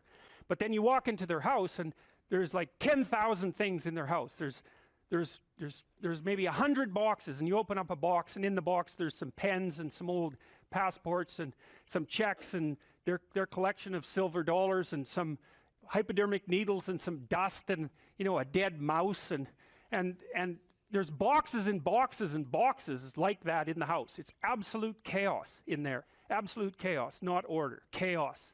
And then you think, is that their house, or is that their being? Is that their mind? And the answer is, there's no difference. There's no difference. So, you know, I could say, well, if you want to organize your psyche, you could start by organizing your room. If that would be easier, because maybe you're a more concrete person and you need something concrete to do. So you go clean up under your bed and you make your bed and you organize the papers on your desk and you think, well, just exactly what are you organizing? Are you organizing the objective world, or are you objecting your field, or are you organizing your field of being, like your field of total experience? And Jung believed that, and I think there's a Buddhist doctrine that's sort of nested in there, that at the highest level of psychological integration, there's no difference between you and what you experience. Now you think, well, I can't control everything I experience, but that's no objection, because you can't control yourself anyway. So the mere fact that you can't extend control over everything you experience is no argument against the idea that you should still treat that as an extension of yourself. So you could say, well, let's say you have a long-standing feud with your brother. Well, is that a psychological problem? Is that him? Is it a problem in the objective world, or is it a problem in your field of being? And it's very useful to think that way, because you might ask, what could you do to improve yourself? Well, let's step one step backwards. The first question might be, why should you even bother improving yourself? And I think the answer to that is something like, so you don't suffer any more stupidly than you have to. And maybe so others don't have to either. It's something like that. You know, like there's a real injunction at the bottom of it. It's not some casual self-help doctrine. It's that if you don't organize yourself properly, you'll pay for it, and in a big way, and so will the people around you. Now, and you could say, well, I don't care about that, but that's actually not true. You actually do care about that, because if you're in pain, you will care about it. And so you do care about it, even if it's just that negative way, you know. It's very rare that you can find someone who's in excruciating pain who would ever say, well, it would be no better if I was out of this. It's sort of, pain is one of those things that brings the idea that it would be better if it didn't exist along with it. It's incontrovertible. So you get your act together so that there isn't any more stupid pain around you than necessary. Well, so then the question might be, well, how would you go about getting your act together? And the answer to that, and this is a phenomenological idea too, it's something like, look around for something that bothers you and see if you can fix it. So now you think, well, let's say you go into you can do this in a room. It's quite fun to do it just when you're sitting in a room, like a room, maybe your bedroom. You can sit there and just sort of meditate on it and think, okay, if I wanted to spend 10 minutes making this room better, what would I have to do? And you have to ask yourself that, right? It's not a command, it's like a genuine question. And things will pop out in the room that you know, like there's a stack of papers over there that's kind of bugging you, and you know that maybe little order there would be a good thing, and you know, there's some rubbish behind your computer monitor that you haven't attended to for like 6 months, and the room would be slightly better if it was a little less dusty and the cables weren't all tangled up the same way. And like, if you allow yourself just to consider the expanse in which you exist at that moment, there'll be all sorts of things that'll pop out in it that you could just fix. And you know, I might say, well, if you were coming to see me for psychotherapy, the easiest thing for us to do first would just be to get you to organize your room. You think, well, is that psychotherapy? And the answer is, well, it depends on how you conceive the limits of your being. And I would say, start where you can start. You know, if something announces itself to you, which is a strange way of thinking about it, as in need of repair, that you could repair, then hey, fix it. You fix 100 things like that, your life will be a lot different. You know, I often tell people too, fix the things you repeat every day, because people tend to think of those as trivial, right? You get up, you brush your teeth, you have your breakfast, you know, you have your routines that you go through every day. Well, those probably constitute 50% of your life. And people think, well, they're mundane, I don't need to pay attention to them. It's like, no, that's exactly wrong. The things you do every day, those are the most important things you do. Hands down. All you have to do is do the arithmetic. You figure it out right away. So 100 adjustments to your broader domain of being, and there's a lot less rubbish around, and a lot fewer traps for you to step into. And so that's in keeping with Jung's idea about erasing once you've got your mind and your emotions together, and once you're acting that out, then you can extend what you're willing to consider yourself and start fixing up the things that are part of your broader extent. Now, sometimes you don't know how to do that. So you might say, imagine you're walking down Bloor Street and there's this guy who's like alcoholic and schizophrenic and has been on the streets for 10 years. He sort of stumbles towards you and, you know, incoherently mutters something. That's a problem. And it would be good if you could fix it, but you haven't got a clue about how to fix that. You just walk around that and go find something that you could fix, because if you muck about in that, not only is it unlikely that you'll help that person, it's very likely that you'll get hurt yourself. So, you know, just because while you're experiencing things announce themselves as in need of repair doesn't mean that it's you right then and there that should repair them. You have to have some humility. You know, you don't walk up to a helicopter that isn't working and just start tinkering away with it. You have to stay within your domain of competence. But most of the time, if people look at their lives, you know, it's a very interesting thing to do. I like the idea of the room, because you can do that at the drop of a hat. You know, you go back to where you live and sit down and think, okay, I'm going to make this place better for half an hour. What should I do?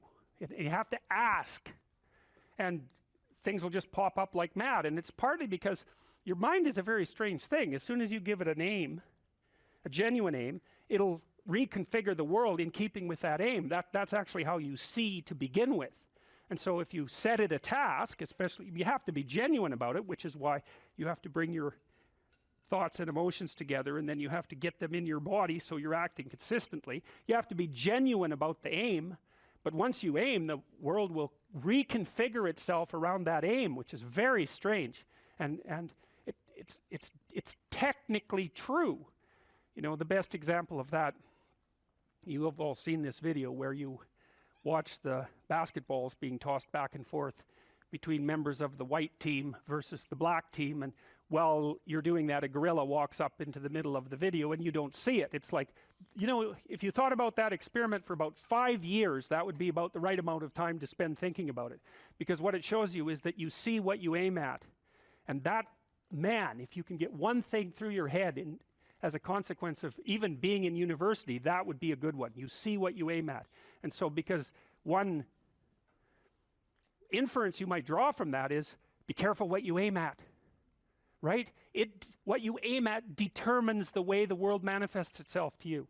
And so if the world is manifesting itself in a very negative way, one thing to ask is, are you aiming at the right thing? Now, you know, I'm not trying to reduce everybody's problems to an improper aim. People get cut off at the knees for all sorts of reasons. You know, they get sick, they have accidents. There's a random element to being, that's for sure. And so you don't want to take anything, even that particular phrase, too far. You want to bind it with the fact that random things do happen to people, but it's still a great thing to ask. Okay, so Rogers was a phenomenologist, and he was interested in, he didn't start his philosophy from the perspective of subject versus object, or from the idea of psyche, like sort of inside you, your mind with its layers. That's not how he looked at it. And so let's go through, well, I'll introduce you to Rogers. I think and then we'll talk about it more next time. I'm going to start, though, with something that I learned from him that I think was of crucial importance. And so we'll set the stage for the further discussion with this. And I'm going to read it to you. Assuming a minimal mutual willingness to be in contact and to receive communications, we may say that the greater the communicated congruence of experience, awareness, and behavior on the part of one individual, the more the ensuing relationship will involve a tendency towards reciprocal communication with the same qualities, mutually accurate understanding of the communications, improved psychological adjustment and functioning in both parties, and mutual satisfaction in the relationship. It's quite a mouthful. What does it mean? Assuming a minimal mutual willingness to be in contact and to receive communications. Okay, we're having a conversation. I'm deciding I'm going to listen to you, right? That's different than how people generally communicate, because usually when they communicate, they're doing something like, okay, we're going to have a conversation and I'm going to tell you why I'm right and I'll win if you agree. Or maybe you're having a conversation where, I don't know what you're trying to do. Maybe you're trying to impress the person you're talking to. So you're not listening to them at all. You're just thinking about what you're going to say next. Okay, so that's not this. This is, you might have something to tell me. And so I'm going to listen on the off chance that you'll tell me something that would really be useful for me to know. And so you could think about it as an extension of the Piagetian you know, Piaget talked about the fundamentally important element of knowledge being to describe how knowledge is sought, the process by which knowledge is generated. Well, if you agree with me and I find that out, I know nothing more than I knew before. I just know what I knew before. And maybe I'm happy about that because, you know, it didn't get challenged. But I'm no smarter than I was before. But maybe you're different than me, and so while I'm listening to you, you'll tell me something I don't like. Maybe it's something I find contemptible or difficult, whatever. Maybe you'll tell me something I don't know, and then I won't be quite as stupid. And then maybe I won't run painfully into quite as many things. And that's a really useful thing to know, especially if you live with someone and you're trying to make long-term peace with them, is they're not the same as you. And their way they look at the world and the facts that they pull out of the world aren't the same as your facts. And even though you're going to be overwhelmed with the proclivity to demonstrate that you're right, it is the case that two brains are better than one. And so maybe 9 of the 10 things they tell you are dispensable, or maybe even 49 out of 50, but one thing, all you need to get out of the damn conversation is one thing you don't know. And one of the things that's very cool about a good psychotherapeutic session is that the whole conversation is like that. All you're doing is trying to express the truth of the situation as clearly as possible. That's it. And so now Roger's proposition, and I'll tell you why he derived it, was that if you have a conversation like that with someone, it will make both of you better. It'll make both of you psychologically healthier. So there's an implicit presupposition that the exchange of truth is curative. Well, that's a very cool idea. I mean, it's a very deep idea. I think it's the most profound idea. It's the idea upon which Western civilization, although not only Western civilization, is actually predicated. The idea that truth produces health. But for Rogers, that was the entire purpose of the Psychotherapeutic Alliance. You come to see me because you want to be better. You don't even know what that means necessarily, neither do I. We're going to figure that out together. But you come and you say, look, things are not acceptable to me, and maybe there's something I could do about that. So that's the minimal precondition to engage in therapy. Something's wrong, you're willing to talk about it truthfully, and you want it to be better. Without that, the therapeutic relationship does not get off the ground. And so then you might ask, well, what relationships are therapeutic?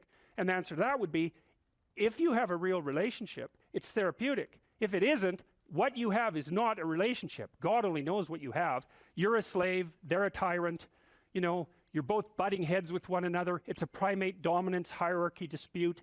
Oh, I don't know, you're like two cats in a barrel, or two people with their hands around each other's throats. But what you have is not a relationship. So, all right. We may say that the greater the communicated congruence of experience, awareness, and behavior on the part of one individual, that's a reference to the same idea that I was describing with regards to Jung. So let's say you come and talk to me and you want things to go well. Well, I'm going to have to more or less be one thing, because if I'm all over the place, you can't trust any continuity in what I say. There's no reason for you to believe that I'm capable of actually telling you, I'm capable of expressing anything that's true. So the truth is something that emerges as a consequence of getting yourself lined up and beating all the, what would you call, all the impurities out of your soul.